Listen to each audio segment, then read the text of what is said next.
Proud moments ആണ്. Indian army എന്നെ ഒരു എയർഫോഴ്സിന്റെ ആ ഫ്ലൈറ്റിലാണ് എന്നെ കൊണ്ടുപോകുന്നത്. സ്പെഷ്യൽ പെർമിഷൻ മറ്റു ഓഫീസർമാരുടെ കൂടെ മറ്റുള്ള ഏക സിവിലിനാണ് സാറെ പോകുന്നത്. ആലോചിക്കുന്നത്.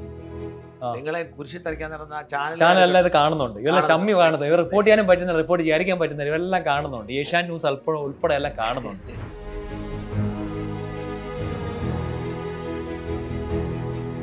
ഞാനാണ് സൂചിപ്പാറ രക്ഷിക്കുന്നത്. ആ സൂചിപ്പാറ രക്ഷിച്ചുകൊണ്ട് കാര്യം ആ ഒരു സേഫ് സോണിലേക്ക് എയർലിഫ്റ്റ് ചെയ്യാനുള്ള എല്ലാം അവരെ സേഫായിട്ട് എത്തിക്കുന്ന ആൾ ഞാൻ തന്നെയാണ്. പുഴയിൽ കണ്ടെന്നുള്ള കുറേ സിഗ്നൽസ് പിടിച്ച പുഴയിൽ നിന്ന് എന്താണ് എന്നെ കണ്ടെടുത്തുള്ളത് സാറ് തന്നെ പറയും. സ്റ്റിൽ ഞാൻ സംസാരിക്കുമ്പോൾ എന്താണ് പുഴയിൽ നിന്ന് കണ്ടെടുത്തത് സാറ് പറയുന്നില്ല. ഞാൻ ഇറങ്ങി കഴിഞ്ഞപ്പോഴത്തേക്ക് 2 ദിവസം കഴിഞ്ഞപ്പോൾ പറയുന്നില്ല. എൻ്റെ ബ്രദർ എന്ന രീതിയിലാണ്, അർജുൻ്റെ ബ്രദറാണെന്ന രീതിയിലാണ് പറയുന്നത്. എനിക്കിത് വേണം ഫാസ്റ്റായിട്ട്, ക്ലൈമറ്റ് ചേഞ്ച് ആവുമെന്ന്. നമസ്കാരം. രഞ്ജിത്ത് ഇസ്രായേലുമായുള്ള ഷൂട്ട് അറ്റ് സൈറ്റിൻ്റെ 2ാം എപ്പിസോഡിലേക്ക് സ്വാഗതം. ആരാണ് രഞ്ജിത്ത് ഇസ്രായേൽ എന്നും ഏത് തരത്തിലാണ് അദ്ദേഹം ഉത്തരാഖണ്ഡ് മുതൽ കേരളത്തിലെ പ്രധാനപ്പെട്ട ദുരന്ത മേഖലകളിൽ പ്രവർത്തിച്ചതെന്നും ആദ്യ എപ്പിസോഡിൽ ബോധ്യമായി. ഈ എപ്പിസോഡിൽ ഷിരൂരിലെ രക്ഷാപ്രവർത്തനത്തെക്കുറിച്ചും വയനാട്ടിലെ രക്ഷാപ്രവർത്തനത്തെക്കുറിച്ചും അതിനോടനുബന്ധിച്ചുള്ള വിവാദങ്ങളെക്കുറിച്ചും നമുക്ക് സംസാരിക്കാം. ഇതൊക്കെ പറയുമ്പോഴും രഞ്ജിത്ത്, നിങ്ങൾ ഷിരൂരിൽ ഒരു വിവാദ പുരുഷനായി. അതിലേക്ക് കടക്കുമ്പോൾ ഷിരൂരിൽ എത്തപ്പെട്ടത് എങ്ങനെയാണ്? ഷിരൂരിൽ ഞാൻ ഫസ്റ്റ് ഡേയോ സെക്കൻഡ് ഡേയോ തേർഡ് ഡേ ന്യൂസ് അറിയുന്നില്ല. അപ്പോൾ 4th ഡേ വിതിരയിലാണ്, അപ്പോഴും വിതിരയാണ്. 4th ഡേ ആണ് അറിയുന്നത്. അപ്പോൾ എന്താ സംഭവം ഇങ്ങനെ പറഞ്ഞ സംഭവം പെട്ടിട്ടുണ്ട്. 2-3 ദിവസം ആരും അറിഞ്ഞില്ല. ബാംഗ്ലൂരിലുള്ള കൂട്ടുകാരാണെങ്കിൽ പറഞ്ഞത് ഇങ്ങനെ, അപ്പോൾ നിങ്ങളെല്ലാം ഉത്തരാഖണ്ഡെല്ലാം പോയി രക്ഷിക്കുന്നത് അല്ലെങ്കിൽ പറയാം. അപ്പോൾ ഞാൻ അറിഞ്ഞില്ല, സംഭവം അറിഞ്ഞില്ല. അപ്പോഴത്തേക്ക് ഞാൻ ഈ കേരളത്തിലുള്ള എനിക്ക് ഒരു പരിചയമുള്ള NDRF ഉദ്യോഗസ്ഥനുണ്ട്. NDRF ആയിട്ട് ഈ ആർമിയുടെ നല്ല ലിങ്ക് ഉണ്ട്. അപ്പോൾ NDRF ആയിട്ട് ഈ പരിചയത്തിൻ്റെ പുറത്ത് NDRF 4th ബറ്റാലിയനാണ് നമ്മുടെ ആരക്കോണം പറ്റും, നമ്മുടെ ചാർജുള്ള പറ്റും. അപ്പോൾ ഞാൻ പറഞ്ഞു സാർ ഇങ്ങനെ ഒരു ഇഷ്യൂ ഉണ്ടായിട്ടുണ്ട്. അപ്പോൾ എനിക്ക് അവിടുത്തെ NDRF എന്ന് പറയുന്നത് പട്ടാളക്കാർ തന്നെയാണോ? അല്ലല്ല, നാഷണൽ ഡിസാസ്റ്റർ റെസ്പോൺസ് ഫോഴ്സ്. അതൊക്കെ അത് CRPF, ITBP, Sashastra Seema Bal, CISF, പിന്നെ അവിടെ നിന്നുള്ള ഡെപ്യൂട്ടേഷൻ 4 to 7 years ഡെപ്യൂട്ടേഷൻ കേന്ദ്രസേന ഡെപ്യൂട്ടേഷൻ ആണ്. ഇന്ത്യൻ ആർമി ആയിട്ടുള്ള ഡെപ്യൂട്ടേഷൻ അല്ലത്. അതിനകത്ത് നിങ്ങൾക്ക് ജോലി കയറാൻ പറ്റത്തില്ലേ? ഇല്ല, അതൊരു ഡെപ്യൂട്ടേഷൻ വർക്കാണ്. കാരണം ഈ CRPF ഉള്ള ആൾക്കാരെ ഡെപ്യൂട്ടി ചെയ്തിടുന്ന സ്ഥലമാണ്. എന്നിട്ട് പറ. അപ്പോഴത്തേക്ക് ഈ 4th ഡേ ഞാൻ രാവിലെ ആയപ്പോഴത്തേക്ക് സാറിനെ കോൺടാക്ട് ചെയ്തു. അപ്പോൾ ഞാൻ സംഭവം അറിഞ്ഞിട്ടുണ്ട് സാറ് പറയുന്നത്. അപ്പോൾ അവിടുത്തുള്ള ഒരു ഈ 10ാം ബറ്റാലിയനാണ് ഹൈദരാബാദ് ബറ്റാലിയൻ. ആന്ധ്ര എന്നുള്ള ബറ്റാലിയനാണ് ഈ കർണാടക ചെയ്യുന്നത് പറഞ്ഞു. അപ്പോൾ അവിടുത്തെ ഒരു ഓഫീസറെ എടുത്ത് അരുൺ ത്രിവേദി എന്ന് പറഞ്ഞാൽ ഒരു ഇൻസ്പെക്ടർ CRPF കോബ്ര കമാൻഡിൽ വർക്ക് ചെയ്യുന്നത്. ഇപ്പോൾ ഡെപ്യൂട്ടേഷൻ NDRF. അപ്പോൾ സാറിനെ കോൺടാക്ട് ചെയ്യുന്നു. അപ്പോൾ ഞാൻ അപ്പോൾ ഈ ഡീറ്റെയിൽസ് അറിയിക്കുന്നു. NDRF ആയിട്ട് ഇങ്ങനെ ചെയ്യുന്നുണ്ട്, കോപ്പറേഷൻ ചെയ്ത് ഇങ്ങനെ പല ഓപ്പറേഷൻ ചെയ്തിട്ടുണ്ട്. അപ്പോൾ സാറിന് കുറച്ച് കാര്യം സാറ് ഇങ്ങനെ വരാൻ പറഞ്ഞു. ഇങ്ങനെ സാർ ആദ്യം വരാൻ പറഞ്ഞു. അപ്പോൾ എനിക്ക് ലൊക്കേഷൻ ഇട്ട് തന്നു NDRF ആയിട്ട്. അപ്പോൾ എന്നോട് പറഞ്ഞു ഡിസ്ട്രിക്ട് അഡ്മിനിസ്ട്രേഷൻ അനുമതി എടുക്കണം എനിക്ക്, അതുകൊണ്ടെങ്കിൽ വളരെ എളുപ്പമാണ് കാര്യം അവിടുത്തെ. അപ്പോൾ എടുക്കുന്നുണ്ട്. അപ്പോൾ 4th ഡേ ഉച്ചയായി ഞാൻ സംഭവം പ്ലാൻ ഇട്ടത്. 4th ഡേ അപ്പോൾ ഞാൻ പണിയൊക്കെ നിർത്തി. അപ്പോൾ തോട്ടത്തിലെ കാര്യങ്ങളെല്ലാം നിർത്തിയിട്ട് ഞാൻ 4th ഡേ പിൻവാങ്ങി. അപ്പോൾ അവിടെ പോകാൻ വേണ്ടി തയ്യാറെടുപ്പ് നടത്തുകയാണ്. അപ്പോൾ എനിക്ക് ടിക്കറ്റ് ബുക്ക് ചെയ്യണം. മംഗലാപുരം എയർ ടിക്കറ്റ് നോക്കുന്നുണ്ട് ഞാൻ. അപ്പം ടിക്കറ്റ് അന്ന് ഫ്ലൈറ്റ് ഇല്ല, അവൈലബിലിറ്റി അല്ല. പിന്നെ എൻ്റെ കൂട്ടുകാരൻ ഒരു സബ് ഇൻസ്പെക്ടർ ഉണ്ട് RPF തന്നെ, ഒരു കൂടെ പഠിച്ച ഒരാളാണ് ഉല്ലാസ് എന്ന് പറഞ്ഞാൽ. പുള്ളി അപ്പോൾ എനിക്ക് വൈകിട്ടത്തേക്കുള്ള ഒരു ഹസ്രത്ത് നിസാമുദ്ദീനിലേക്കുള്ള ഒരു സൂപ്പർ ഫാസ്റ്റ് എക്സ്പ്രസ് ട്രിവാൻഡ്രം ഹസ്രത്ത്, അത് ഈ ഇത് വഴി, കാരണം മറ്റേ കൊങ്കൺ വഴി പോകുന്നത്. ഇത് കൊങ്കൺ റൂട്ടാണല്ലോ ഈ സ്ഥലം, മറ്റേ ഷിരൂർ മറ്റേ കർവാർ ഡിസ്ട്രിക്ട് എന്ന് പറഞ്ഞാൽ. അപ്പോൾ ഞാൻ ഈ 4ാം തീയതി വൈകിട്ട് 9 മണിയാകുമ്പോഴത്തേക്ക് അപ്പോൾ ഞാൻ പുറപ്പെടുന്ന ന്യൂസ് ഏകദേശം കുറച്ച് ഫ്ലാഷ് ഔട്ടായി. അപ്പോഴാണ് 24 ന്യൂസിലെ ഹാഷ്മി സാറിനെ വിളിക്കുന്നത്. അപ്പോൾ ഒരു ന്യൂസ് എടുത്തുന്നതെല്ലാം. അപ്പോൾ എന്താണ് ചെയ്യാൻ പോകുന്നത്, അപ്പോൾ അവർക്ക് ഇത്രയും റെക്കോർഡ്സ് അറിയാം ബാക്കി. അപ്പോൾ കുറേ അവർക്ക് അറിയാവുന്നതാണ് ഇട്ട് പഠിച്ചൊക്കെ. അപ്പോൾ ഇതിനൊരു ചാനൽ 7 മണിയാകുമ്പോൾ ഞാൻ പോകുന്ന വഴിക്ക് അല്പം നേരത്തെ. അപ്പോൾ 9 മണിക്കാണ് ട്രെയിൻ. അപ്പോൾ 7 മണിക്ക് വരാൻ വെച്ചപ്പോൾ ചാനൽ 24 ന്യൂസ് ചാനൽ കൊടുക്കുന്നു. അവർ വന്നു 24 ന്യൂസിൽ മറ്റേ ഇവിടെ കിഴക്കേക്കോട്ടയാണല്ലോ അവരുടെ സ്റ്റുഡിയോ, അവിടെ പോയി ചാനൽ കൊടുക്കുന്നു. അത് കഴിഞ്ഞ് ട്രെയിനെ കയറുന്ന മുമ്പായിട്ട് അപ്പോഴാണ് ഈ വിനു ജോണിൻ്റെ അവിടെ ആൾക്കാർ ഈ സ്റ്റുഡിയോ തന്നെ വന്ന് എടുക്കുന്നത്. അപ്പോൾ രഞ്ജിത്ത് ഒരു 5 മിനിറ്റ് തരാമെന്ന് ഇങ്ങോട്ട് വിളിക്കുകയാണ് ചെയ്യുന്നത്. 10 മിനിറ്റോളം വിളിച്ച് ഇങ്ങോട്ട് വന്ന് അവരുടെ അടുത്ത് ഇപ്പോഴും ഉണ്ട്. അപ്പോൾ അവരുടെ അടുത്ത് ഞാൻ അങ്ങോട്ട് ഏഷ്യാൻ ന്യൂസ് പോയി, ഞാൻ ആപ്പാടെ വിളിച്ച് പോയിട്ട് 24 ന്യൂസിലെ സ്റ്റുഡിയോ മാത്രമേ പോയിട്ടുള്ളൂ. അപ്പോൾ ഞാൻ പറയുന്നു എനിക്ക് സമയമില്ലെങ്കിൽ കഴിക്കണം പോകണമെന്ന് ഈ ഏഷ്യാൻ ന്യൂസ് പറയുന്നുണ്ട്. ഞാൻ അപ്പോഴും വ്യക്തമായിട്ട് പറയുന്നു. എന്നിട്ട് നിങ്ങൾ അന്ന് അവിടുത്തെ ട്രെയിനിൽ കയറി 9:30 ട്രെയിന്. അപ്പോൾ ട്രെയിനിൽ കയറിയാണ്. എന്നിട്ട് ഞാൻ കോൺടാക്ട് ചെയ്യുന്നത് അപ്പോഴത്തേക്ക് ഗണേഷ് കുമാർ സാറൊക്കെ ഇതിൽ ഇൻവോൾവ് ആയിട്ടുണ്ടായിരുന്നു. അപ്പോൾ എനിക്ക് സാറാണല്ലോ അതിൻ്റെ അകത്ത് നോക്കുന്ന കാര്യങ്ങളല്ല, മന്ത്രി. അപ്പോൾ സാറ് സപ്പോർട്ട് തന്നായിരുന്നു. ഇങ്ങനെ അവിടുത്തെ കളക്ടറൊക്കെ എന്നെ പരിചയപ്പെടുത്തി. അപ്പോൾ ഞാൻ കളക്ടറായിട്ട് സംസാരിച്ചു. ലക്ഷ്മിപ്രിയ എന്ന് പറഞ്ഞൊരു ഇവിടെ നമ്മുടെ കളക്ടർ, അവിടെ ഡെപ്യൂട്ടി കമ്മീഷണർ എന്നാണ് ഈ കളക്ടറെ പറയുന്നത്. അപ്പോൾ ചിലർക്ക് തെറ്റിദ്ധാരണ വരും, ഡെപ്യൂട്ടി അവിടെ പോലീസാണ് ഭരിക്കുന്നുള്ള. ഇവിടെ കളക്ടറെ പറഞ്ഞത് അവിടെ IS ഡെപ്യൂട്ടി കമ്മീഷണർ എന്നാണ് പറയുന്നത്. അപ്പോഴത്തേക്ക് ഞാൻ സംസാരിച്ചു, ട്രെയിൻ ഇടയ്ക്ക് സംസാരിച്ചു, മാഡത്തിനാണ് സംസാരിച്ചു. മാഡം ഞാൻ ഈ സർട്ടിഫിക്കറ്റ്സ് ഇതെല്ലാം അയച്ചുകൊണ്ട് മാഡത്തിന് ഇംപ്രസീവായി. അപ്പോൾ വന്നോളൂ. അപ്പോൾ ഞാൻ പറഞ്ഞു, ഞാൻ മാഡത്തിന് പറഞ്ഞു, മാഡം ഈ നമ്മുടെ ഷിരൂർ എന്ന വില്ലേജ് അങ്കോള സ്റ്റേഷനാണ് ഷിരൂരിന് അടുത്തുള്ളത്. ഈ അങ്കോളയിൽ നിന്ന് 2 മണിക്കൂറുണ്ട് കർവാർ. അപ്പോൾ എനിക്ക് മാഡം പറഞ്ഞത് എനിക്ക് അധികം താമസിക്കാൻ പറ്റത്തില്ല. എനിക്ക് 4ാമത്തെ ദിവസമാണ് ഇവിടുന്ന് പോകുന്നത്. 4 ദിവസം 5ാമത്തെ ദിവസം എത്തത്തുള്ളൂ. അപ്പോൾ എനിക്ക് മണ്ണിനടിയിൽ അങ്ങനെ ഉണ്ടെങ്കിൽ ഞാൻ ഉദ്ദേശിക്കുന്ന ഒരു സ്ഥലത്താണെങ്കിൽ ഫാസ്റ്റായിട്ട് റെസ്ക്യൂ ചെയ്യണം. പല സ്ഥലങ്ങളിൽ ഇങ്ങനെ ആൾക്കാർ ഇങ്ങനെ ഈ ലാൻഡ് സൈഡിൽ നിന്ന് കാറിനകത്തോ അല്ലെങ്കിൽ കൊളാപ്സ് ആയിട്ട് രക്ഷപ്പെട്ട് ചാൻസ് ഉറപ്പിക്കും. എത്രയും പെട്ടെന്ന് എത്തണമെന്ന് ഞാൻ പറയുന്നുണ്ട്. ഞാൻ ഈ വിവരം തന്നെ മനാഫിനെ വിളിച്ച് പറയുന്നുണ്ട്. മനാഫ് അപ്പോഴത്തേക്ക് കോൺടാക്ട് ചെയ്യും. മനാഫ് യൂട്യൂബ് അടിച്ച് നോക്കി എൻ്റെ പേരെല്ലാം കണ്ട് അപ്പോഴത്തേക്ക് പുള്ളി ഒരു പ്രൈവറ്റ് ഗവൺമെന്റ് ഒരു അവിടുത്തെ ആൾ ചെയ്യുന്നില്ല. അപ്പോഴത്തേക്ക് അവരുടെ വിശ്വാസം അർപ്പിക്കുകയാണ്. അപ്പോഴത്തേക്ക് മനാഫാണ് വണ്ടി ഉടമ. മനാഫാണ് വണ്ടി ലോറി ഓണർ. ഈ ഇദ്ദേഹം വഴി മനാഫ് നിങ്ങളുടെ വണ്ടിക്കാണോ വന്നല്ല? മനാഫ് എന്റെ വണ്ടിക്കല്ല വന്നത്. മനാഫിനെ അവിടെ എത്തിയാണ് കാണുന്നത്. അപ്പോഴത്തേക്ക് എന്നിട്ടോ നിങ്ങൾക്ക് അപ്പോൾ വണ്ടി നിർത്തിയോ? അവിടെ തന്നു, അവിടെ നിർത്തി തന്നു? അതെ, പറഞ്ഞു. അപ്പോഴത്തേക്ക് ആദ്യം കുറെ ഞാനിങ്ങനെ പറയുന്നു. അപ്പോൾ ആദ്യത്തെ സമയത്ത് അംഗീകരിക്കുന്നില്ല ഇവര്. വണ്ടി നിർത്തി തരണം. ഞാൻ ട്രെയിൻ ആവശ്യപ്പെട്ട് നിർത്തി തരുന്നത്. മനാഫിനെ വിളിച്ച് പറയുന്നത് ഞാൻ കളക്ടർ നിങ്ങളെ കൊണ്ട് അവിടെ എന്തെങ്കിലും. അപ്പോൾ മനാഫ് ആ സ്പോട്ട് നിൽക്കുകയാണ്. ഇപ്പോൾ കളക്ടറെ കൊണ്ട് പ്രശ്നം തയ്ക്കും. അപ്പോൾ ഞാൻ കളക്ടറെ വിളിച്ച് പറഞ്ഞു എന്തെങ്കിലും പോസിബിൾ. കളക്ടർ PA വിളിക്കുന്നുണ്ട്. ഇപ്പോൾ കർവാറിൽ ഇറങ്ങുവാണെങ്കിൽ കളക്ടർ വണ്ടി വിടാൻ വേണ്ടിയുള്ള PA വിളിക്കുന്നു. കർവാറിൽ തന്നെ കൂട്ടിക്കൊണ്ടുപോകാൻ വേണ്ടി ഈ സ്പോട്ടിൽ കൂട്ടാൻ ഡിസ്ട്രിക്ട് അഡ്മിനിസ്ട്രേഷനിലേക്ക് വണ്ടി വിട്ട് തരുന്നുണ്ട്. ഒരു കാറ് വിട്ട് തരുന്നുണ്ട്. അപ്പോൾ ഞാൻ പറഞ്ഞു, മാഡം എനിക്ക് 2 മണിക്കൂർ വേസ്റ്റ് ആക്കാൻ താല്പര്യമില്ല. ട്രെയിൻ ഓൾറെഡി 1/2 മണിക്കൂർ ലേറ്റായി. അപ്പോൾ എനിക്ക് എത്രത്തോളം എനിക്ക് ഫാസ്റ്റായിട്ട് ആ റീജിയനിൽ കാണണം. കാരണം ഈ നമ്മൾ വീഡിയോയിൽ മാധ്യമങ്ങൾ കാണുന്ന പോലെ അല്ല. കറക്റ്റ് സ്പോട്ട് എനിക്ക് നേരിട്ട് വിലയിരുത്തിയാലേ പറ്റുള്ളൂ. എന്തൊക്കെ കല്ലുകൾ വീണിട്ടോ മണ്ണ് വീണിട്ടോ എന്താ നേരിട്ട് വിലയിരുത്തിയാൽ പറ്റുള്ളൂ. അപ്പോഴത്തേക്ക് 2 മണിയായപ്പോഴത്തേക്ക് അങ്കോളയിൽ ഇവർ പ്രത്യേക സ്റ്റോപ്പ് എടുക്കുന്ന ട്രെയിൻ. അങ്ങനെ ആ ട്രെയിൻ ആ സ്റ്റോപ്പില്ല. ചരിത്രത്തിൽ ആദ്യമായിട്ട് സ്റ്റോപ്പ് ഉണ്ടെന്നാണ് അവർ പറയുന്നത്. വിട്ടെന്ന് പറയുന്നത്. കാരണം ചെറിയൊരു കൊച്ചു സ്റ്റേഷൻ, കാട്ടുമുടുക്കിലെ സ്റ്റേഷൻ. അപ്പോൾ ഡിസ്ട്രിക്ട് അഡ്മിനിസ്ട്രേഷൻ എൻ്റെ അറിവോടാണ് ഞാൻ അവിടെ എത്തുന്നുള്ള ഏറ്റവും വലിയ തെളിവാണ് ആ ട്രെയിൻ സ്റ്റോപ്പ്. എന്നെ കൊണ്ട് ആ ട്രെയിൻ സ്റ്റോപ്പിക്കാനുള്ള അധികാരമൊന്നുമില്ല. കളക്ടർ ഓർഡർ ഇടാതെ അങ്കോള സ്റ്റേഷനിൽ ഞാൻ പോയ ടിക്കറ്റ് എല്ലാം എൻ്റെ കയ്യിലുണ്ട്. ബുക്ക് ചെയ്ത ടിക്കറ്റ്. അന്ന് സ്ലീപ്പറൊന്നും കിട്ടുന്നില്ല. അപ്പോൾ ഈ എൻ്റെ കൂട്ടുകാരൻ സർക്കിൾ ആയതുകൊണ്ട് പുള്ളിയുടെ കോട്ടയിലാണ് പുള്ളി ഒരു പെട്ടെന്നൊരു ടിക്കറ്റ് ബുക്ക് ചെയ്തത്. അപ്പോൾ AC ടിക്കറ്റ് ഉള്ളായിരുന്നു. അപ്പോൾ ബുക്ക് ചെയ്തായിരുന്നത്. അപ്പോൾ എൻ്റെ കൂടെ കോഴിക്കോട് അസിസ്റ്റ് ചെയ്യാനുള്ള ആളും കയറുന്നുണ്ട്. കൃഷ്ണദാസൻ ആൾ. എൻ്റെ കൂടെ ആകുമ്പോൾ 2 പേര് വേണം. എന്തെങ്കിലും റോപ്പ് ചെയ്യാൻ റോപ്പ് സേഫ്റ്റി എക്സ്പെർട്ടിൻ്റെ പുറകെ ഒരാൾ വേണം. ഇപ്പോൾ 2 പേരെ ഔദ്യോഗികമായിട്ട് കളക്ടർ അംഗീകരിക്കുകയാണ്. അപ്പോൾ ഞാൻ എത്തുന്നത് 4ാം ദിവസം കഴിഞ്ഞ് 5ാം ദിവസം 2:30 ആയപ്പോഴത്തേക്ക് ട്രെയിനിൽ അങ്കോള എത്തുന്നു. 2:30 ആയപ്പോഴത്തേക്ക് 2-3 വണ്ടികൾ വിടുന്നുണ്ട്. അപ്പോൾ എന്നെ ഫാസ്റ്റായിട്ട് ഇവരെക്കാലം കൊണ്ട് മനാഫിന് 2 വണ്ടി മനാഫ് വിടുന്നുണ്ട്. ഞാൻ ഇവിടെ ഇറങ്ങുമെന്ന് അറിഞ്ഞിട്ട് മനാഫ് വിടുന്നുണ്ട്. ഈ കളക്ടറിന് വണ്ടി വിടുന്നതിന് മുമ്പ് ഫാസ്റ്റായിട്ടാണ്. കാരണം അവർ അത്രയധികം കോൺഫിഡൻസ് എൻഡിലുണ്ട്. അപ്പോൾ ഞാൻ മനാഫിനെ വണ്ടി കയറി നേരെ. അപ്പോൾ ഞാൻ കളക്ടർ മാഡത്തിനെ വിളിച്ചു പറഞ്ഞു, മാഡം വേണ്ട, ഒരു 2-3 വണ്ടി വന്നിട്ടുണ്ട്. ഇപ്പോൾ എല്ലാവരും വണ്ടി ബുദ്ധിമുട്ടിക്കേണ്ടെന്ന് പറഞ്ഞ് അവിടെ നിന്ന് 6-7 കിലോമീറ്റർ ഉണ്ട് ഈ സ്പോട്ടിലേക്ക്. അങ്കോള സ്റ്റേഷനിൽ നിന്ന് ഈ ഷിരൂർ നിന്ന് നടന്ന സ്പോട്ടിലേക്ക് എത്താൻ. അപ്പോൾ ഈ സ്പോട്ടിലേക്ക് എത്തുമ്പോൾ 2-3 പോലീസ് ബാരിക്കേഡ് ഉണ്ട്. അപ്പോഴാണ് എൻ്റെ ഫസ്റ്റ് ബാരിക്കേഡ് മാധ്യമങ്ങൾ നിൽക്കുന്ന ബാരിക്കേഡ് തടയുന്നത്. മാധ്യമങ്ങൾ കാണിക്കുന്നുണ്ട് ഇങ്ങനെ തടയുന്നത്. അപ്പോൾ പോലീസിന് റിപ്പോർട്ടുണ്ട്, ഇന്ന ആൾ കേരളത്തിൽ നിന്ന് വരുന്നുണ്ട്. ഓൾറെഡി മാഡം കളക്ടറല്ലേ, ഡിസ്ട്രിക്ട് കളക്ടറാണ് ഇതിൻ്റെ ചാർജ് ഫുള്ള്. അതിനപ്പുറം അത് കഴിഞ്ഞിട്ടുള്ള പോലീസാണ്. ഇതിൻ്റെ ദുരന്ത നിവാരണത്തിന് ജില്ലാതല ചാർജ് എന്ന് പറഞ്ഞാൽ ഡിസ്ട്രിക്ട് കളക്ടർ തന്നെയാണ്. അതിനപ്പുറം വേറെ ചാർജ് ഇല്ല. അപ്പോൾ അവിടെ എത്തിയപ്പോഴേ എൻ്റെ വണ്ടി തടയാണ്. എൻ്റെ വണ്ടി തടഞ്ഞപ്പോഴത്തേക്ക് ഇങ്ങനെ പ്രവേശിക്കുക. അപ്പോഴും ഞാൻ കളക്ടറെ വിളിച്ച് ഞാൻ ഫോൺ കൊടുക്കുകയാണ് ഈ പോലീസുകാർക്ക്. മനസ്സിലായി. എന്നിട്ടും അവർക്ക് സംശയം ഈ നമ്പർ കളക്ടർ തന്നെയാണോ. അവിടെ ചെന്നിട്ട് അവരുടെ ആ നമ്പർ കാണുന്നുണ്ട്. എന്നിട്ട് അവർ കയറ്റി വിടാതിരിക്കാൻ വേണ്ടി മാക്സിമം അവിടെ നിൽക്കുന്ന പോലീസ് എന്തേരം പോലീസ് എനിക്ക് അറിയുന്നില്ല. എനിക്ക് എന്താ മനസ്സിലായി. ഞാൻ കുറ്റപ്പെടുത്താനല്ല, ഞാൻ അത്രത്തോളം ഇറിറ്റേഷൻ വന്നിട്ടുണ്ട് പറയുന്നത്. എന്നിട്ട് വീണ്ടും ബാരിക്കേഡ് കിടക്കുന്നത്. അവിടെ ഞാൻ കളക്ടറെ വിളിച്ച് പോലീസ് എടുക്കുകയാണ്. ഈ കളക്ടർ എന്ന് പറഞ്ഞാൽ ഇവിടെ നിന്നിട്ട് വേറെ കർവാറെന്ന വലിയ ഡിസ്ട്രിക്റ്റ് ആണ്. അവർ ഒരുപാട് കാര്യങ്ങൾ നോക്കാനുണ്ട്. മനസ്സിലായില്ലേ. ഇടയ്ക്ക് പോലീസ് ഈ ബാരിക്കേഡിൽ കളക്ടറെ വിളിച്ചാൽ പോകുന്നു തുടക്കം മുതൽ. അവിടുത്തെ ഇപ്പോൾ SP നാരായണ സാറാണ് അവിടെ നിൽക്കുന്നത്. IPS ഉള്ള തന്നെ SP ആയിട്ടുള്ള ഡിസ്ട്രിക്ട് പോലീസ് ചീഫിനോട് നിൽപ്പുണ്ട്. അപ്പോൾ സാറിനെ പറഞ്ഞ് അപ്പോഴാണ് ചെറിയൊരു മനാഫായിട്ട് ചെറുതൊന്നും നല്ല കൊണ്ടാകുന്ന സമയത്തിനെ കയറ്റി വിട്ടില്ലെന്നുള്ളത്. അപ്പോൾ ഞാൻ സർട്ടിഫിക്കറ്റ് സാറിനെ കാണിച്ചു. എല്ലാം പോയപ്പോഴും കോപ്പി കാണിക്കുന്നുണ്ട്. അപ്പോൾ കളക്ടറെ വിളിച്ചില്ലേ? അപ്പോഴേ കളക്ടറെ വിളിച്ചില്ല ഞാൻ.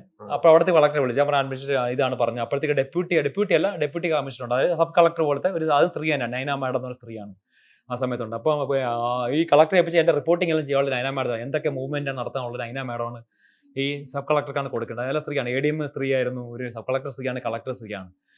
അപ്പം ഈ പുള്ളിക്കാരൻ ഈ സർട്ടിഫിക്കറ്റ് കാണിച്ചുകൊണ്ട് പുള്ളി ഓക്കെ ഞാൻ ക്യാരി വന്ന ഓപ്പറേഷൻ പോലീസ് അനുമതിയാണ്, കുഴപ്പമില്ല, പോലീസ് അനുമതി ആവശ്യമില്ല, കളക്ടർ ഓർഡർ പോലീസിന് അനുമതിയോടെ ആവശ്യമില്ല എന്നുള്ളതാണ് സാറിന് അറിയാം. ഇതിൻ്റെ റൂൾസ് വെച്ച് നോക്കുമ്പോൾ അറിയാം പോലീസിൻ്റെ. അപ്പോൾ അത്രയും താമസിക്കുകയാണ്. എല്ലാം കഴിഞ്ഞപ്പോൾ 4:30 ആയപ്പോഴത്തേക്കാണ് ഈ ഇൻ്റർഫിയറൻസ് ഒക്കെ സ്പോട്ടിലെത്തുന്നത്. അപ്പോൾ നേരത്തെ കോൺടാക്ട് ചെയ്ത് NDRFിൻ്റെ ത്രിവേദി സാറിനെ ഇപ്പോൾ കണ്ടിയാണ്. പുള്ളി കോർപ്പറേഷനാണ്. അപ്പോൾ ഈ ഒരു NDRF ഓഫീസർ വിളിച്ച് പറഞ്ഞിട്ടുണ്ട് ഈ പേഴ്സൺ നല്ല ഇതാണ്, കേപ്പബിൾ ആണ് എന്നൊക്കെ പറഞ്ഞു. അപ്പോൾ സാറിന് ഒരു സന്തോഷമുണ്ട് ഇങ്ങനെ ഒരു NDRF ഓഫീസ് സജസ്റ്റ് ചെയ്തുകൊണ്ട്. അപ്പോൾ നല്ല ഇതാണ്. അപ്പോൾ പുള്ളി തന്നെ ബോട്ടിൽ, അപ്പോൾ എന്നിട്ട് ആ സ്പോട്ടിൽ നിന്ന് ബോട്ട് കറക്കി കൊണ്ടുപോയി ആ സ്ഥലം സ്പോട്ട് കാണിച്ചു. കാരണം പോകുന്ന വഴിയെല്ലാം ഭയങ്കര ചെളിയാണ്. ഞാൻ വന്നപ്പോഴത്തേക്ക് അവിടെ ഒന്നും കണ്ടിരുന്നില്ല. റെസ്ക്യൂ റിക്കവറിക്കൊന്നും അല്ല, ഒരു റോഡ് ക്ലീൻ ആയിക്കൊണ്ടിരിക്കുക. അന്ന് അവിടെ വെച്ച് പറഞ്ഞല്ലോ ചെയ്തുകൊണ്ടിരിക്കുന്നത് കണ്ട്. നമ്മളെ കുറ്റപ്പെടുത്താൻ ആരും ഒന്നും ഇല്ല, ചെയ്തുകൊണ്ടിരിക്കുകയാണ്. അപ്പോൾ ഞാൻ പറഞ്ഞു എനിക്ക് ഫോൺ 2 തവണ റിങ് ചെയ്യേണ്ടെന്നുള്ള സാറ് കേട്ടുണ്ട്. എല്ലാ മാധ്യമങ്ങളും പറഞ്ഞു. ഈ GPS ഓൺ ആക്കിയത് ഞാൻ ശ്രദ്ധിക്കുന്നത്. GPS വണ്ടിയുടെ GPS ലൊക്കേഷൻ വണ്ടി ഓണാൻ ശ്രദ്ധിക്കുന്നില്ല. ഫോൺ അടച്ച എന്തെങ്കിലും പറയുന്നത് 4ാം ദിവസം വൈകിട്ട് വരെ ഞാൻ കിട്ടിയ ഇൻഫർമേഷൻ ഉണ്ടായിരുന്നു. പുഴയിൽ തപ്പിയിട്ട് ലോറി ട്രക്കില്ല. ഞാനിത് 5-ാം ദിവസം വൈകിട്ടാണ്. അപ്പോൾ എനിക്ക് ലാൻഡ് സെർച്ചിങ്ങിനുള്ള ഓർഡർ വേണമെന്ന് ഞാൻ പറഞ്ഞു. ഞാൻ ലാൻഡ് ആ ഡിസിഷനുള്ള വിവാദമായത് അതെ നിങ്ങൾ ഞാൻ ലാൻഡ് അതെ സാറേ വിവാദമായതല്ല സാറേ, കുറച്ച് ആൾക്കാർ വിവാദമാക്കിയതാണ് എന്നെ ഒഴിവാക്കാൻ വേണ്ടി. എങ്ങനെയാണ് ലാൻഡ് സെർച്ച് ആണ് വേണ്ടത് നിങ്ങൾ തീരുമാനിച്ചത്? സാറേ ലാൻഡ് സെർച്ച് ചെയ്യാൻ കാര്യം വെച്ച് കഴിഞ്ഞാൽ NDRFിന്റെ വാട്ടർ യൂണിറ്റും നേവിയുടെ വലിയ നല്ല മികച്ച ഡൈവേഴ്സ് തന്നെ ഉണ്ട്. ആ ഡൈവേഴ്സും സോണാറൊക്കെ പരിശോധിച്ച 4th ഡേ വരെ അവർ there is no evidence of truck in the water എന്നുള്ളതാണ് ഞാൻ അറിഞ്ഞത് അവിടെ ചെന്നപ്പോഴും അറിഞ്ഞത്. അപ്പൊ പിന്നെ ലാൻഡ് ഫോൺ അടിച്ച് ലാൻഡേ ഉള്ളു. അവർക്ക് ഞാൻ ലാൻഡ് ചെയ്തുകൊണ്ട് അവർക്ക് വാട്ടർ സെർച്ചിങ്ങിനുള്ള കാര്യമില്ല. ഞാൻ അവരുടെ ബോട്ട് ഉപയോഗിക്കുന്നത്. ലാൻഡ് സെർച്ചിങ് ബോട്ട് എനിക്ക് ആവശ്യമില്ല. ലാൻഡ് സെർച്ചിങ് അവരുടെ സോണാർ സൗണ്ട് നാവിഗേഷൻ റേഞ്ചിങ് എന്ന വാട്ടറിൽ ഉപയോഗിക്കുന്ന സാധനമാണ്. അത് ഞാൻ ആവശ്യപ്പെട്ടില്ല, എനിക്ക് ആവശ്യമില്ല. ഞാൻ ആവശ്യപ്പെട്ട റഡാറാണ്. റേഡിയോ ഡിറ്റക്ഷൻ ആൻഡ് റേഞ്ചിങ് എന്ന് പറഞ്ഞാൽ കരയിൽ ആവശ്യമുള്ള GPR പോലത്തെ ഗ്രൗണ്ട് പെനിട്രേറ്റിംഗ് റഡാറും അല്ലെങ്കിൽ അതിനേക്കാൾ ഹൈലി സോഫിസ്റ്റിക്കേറ്റഡ് ആർമി ഉപയോഗിക്കുന്ന റഡാർസാണ് ഞാൻ ആവശ്യപ്പെട്ടത്. ഞാൻ വാട്ടർ സെർച്ചിന്റെ വാട്ടർ സെർച്ചിങ് നടന്നോട്ട്. ഞാൻ നേവിയുടെ സഹായം ആവശ്യപ്പെട്ടില്ല. വാട്ടർ യൂണിറ്റ് ചെയ്യുന്ന NDRFിന്റെ സഹായം ആവശ്യപ്പെട്ടില്ല. ഞാൻ കോർപ്പറേറ്റ് എനിക്ക് 2 NDRF എൻ്റെ സാർ ഉൾപ്പെടെയുള്ള എൻ്റെ സാറ് ത്രിവേദി സാറും മറ്റേ ഉൾപ്പെടെ എൻ്റെ കൂടെ പൃഥ്വി എന്നൊരു ആളുമാണ് ഉൾപ്പെടെ ആ ലാൻഡ് സെർച്ച് ലാൻഡ് തൊട്ടിട്ടില്ല. അപ്പോൾ എനിക്ക് നോക്കേണ്ടതെന്ന് വെച്ചാൽ എനിക്ക് എൻ്റെ ഏരിയ പരിശോധിക്കണം, അവിടെ എന്താണ് നടന്നെന്ന് അറിയാം. കാരണം എനിക്ക് അത്ര ലാൻഡ് സൈഡ് വരുമ്പോഴത്തേക്ക് ഞാൻ പിന്നെ അവിടെ അറിഞ്ഞപ്പോൾ അവരെ ഓരോ ആൾക്കാർ അവർ തന്നെ പറയുന്നുണ്ട് ഓരോ ആൾക്കാരും ഓരോ പേര് കാണാൻ പോയിട്ടുണ്ടെന്നുള്ളത്. അപ്പോൾ അവരുടെ ആൾക്കാർ കുറച്ച് അതിൻ്റെ ബന്ധുക്കൾ കാണാൻ പോയിട്ട് സമീപിക്കുന്നുണ്ട്. കുറച്ച് ദിവസം ഒരു മണിക്കൂർ കഴിഞ്ഞപ്പോഴത്തേക്ക് നമ്മുടെ ടീം വന്ന് അറിഞ്ഞപ്പോഴത്തേക്ക് പലരും എൻ്റെ അടുത്തുള്ള ആൾക്കാർ ചോദിക്കുന്നുണ്ട്, നമ്മുടെ ആൾക്കാരെങ്കിലും മാറി നീക്കി അവർ. അപ്പോൾ ആരെയും കിട്ടുന്നെങ്കിൽ നമ്മുടെ ആൾക്കാരുടെ ബോഡി ആവാമെന്ന് പറഞ്ഞ് എന്നെ അപ്പോൾ ഭയങ്കര അവർക്ക് ഈ പുറത്തുള്ള കർണാടക ആൾക്കാർക്ക് എന്നെ ഒരു കോൺഫിഡൻസ് ആയി ഈ കാര്യങ്ങളിൽ. നമ്മൾ എല്ലാ പ്രിക്കോഷൻ ചെയ്താൽ സാർ ഇറങ്ങി എല്ലാ സേഫ്റ്റി ഹാർനസും എല്ലാ കാര്യങ്ങളും ഏറ്റവും നല്ല സോഫിസ്റ്റിക്കൽ എക്യുപ്മെന്റ്സ് ഉപയോഗിച്ചാണ് എല്ലാ സേഫ്റ്റി മല വലുതായിട്ട് ഇടിഞ്ഞ് കിടക്കുമായിരുന്നു. വലുതായിട്ട് ഒരു പോർഷൻ എൻ്റെ പോർഷൻ ഒരു അബൌട്ട് ഒരു 200-250 മീറ്റേഴ്സ് ഒരു സ്ട്രൈറ്റ് ആയിട്ട് അങ്ങ് ഇടിഞ്ഞ് കിടക്കുക. അതിന്റെ കുറെ പോർഷൻസ് ഇതും പോയിട്ടുണ്ട്. എങ്ങനെ പരിശോധിക്കാം, എങ്ങനെ മാറ്റാൻ പറ്റും മണ്ണുകൾ? ഞാൻ ഈ മണ്ണ് മാറ്റാൻ ആദ്യം ആവശ്യപ്പെട്ട് ഞാനൊരു ആവശ്യപ്പെടണമെന്ന് വെച്ചാൽ ഈ JCBയുടെ കൈയെല്ലാം മാറ്റി ഓരോ JCB വർക്ക് ഞാൻ പറഞ്ഞു എനിക്ക് ആവശ്യമുള്ള മെഷീൻസ് വിട്ടുതരാൻ പറഞ്ഞു. അപ്പോൾ കളക്ടർ അത് സ്വീകരിച്ചു. അപ്പോൾ മറ്റേ IRBയുടെ ഉദ്യോഗസ്ഥൻ അവർ IRB ആണ് റോഡ് വർക്ക് എടുത്ത് അതിൻ്റെ ഒരു ചാർജുള്ള കോർഡിനേറ്റർ എനിക്ക് വിട്ട് തന്നു. എനിക്ക് ആവശ്യമുള്ള മെഷീൻസ് എല്ലാം വിട്ടുതരാൻ പറഞ്ഞു JCB. അപ്പോൾ ഞാൻ ആവശ്യപ്പെട്ട് ഇത്ര വലിയ JCBയുടെ കോരിയിട്ട് കാര്യമില്ല, എൻ്റെ ബക്കറ്റ് വലുതാക്കി കഴിഞ്ഞാൽ നമുക്ക് ഒരു ദിവസം വേണ്ടി നൈറ്റ് ഞാൻ എത്തുമ്പോൾ സാർ അറിയാം 5ാം ദിവസമായിട്ട് 5 മണി കഴിയുന്നു തുടങ്ങി വെക്കുമ്പോൾ. അപ്പോൾ ഞാൻ പറഞ്ഞു നൈറ്റ് ഓപ്പറേഷൻ ചെയ്യാൻ അനുമതി തരൂ, എനിക്ക് നൈറ്റ് ഓപ്പറേഷൻ എനിക്ക് വേണം. കാരണം എവിടെ വന്ന് ഞാൻ റൂമിൽ കിടന്ന് ഉറങ്ങാനോ കഴിക്കാമെന്ന് ആ സമയം വരെ ഒന്ന് ചിലപ്പോൾ ഞാൻ കുടിച്ചിട്ടില്ല, ഞാൻ ഒന്നും ചെയ്തിട്ടില്ല. അപ്പോൾ എനിക്ക് നൈറ്റ് ഓപ്പറേഷനുള്ള ചാൻസ് വേണമെന്ന് ഞാൻ പറയുന്നു. അത് ഡിനൈ ചെയ്ത് വരും.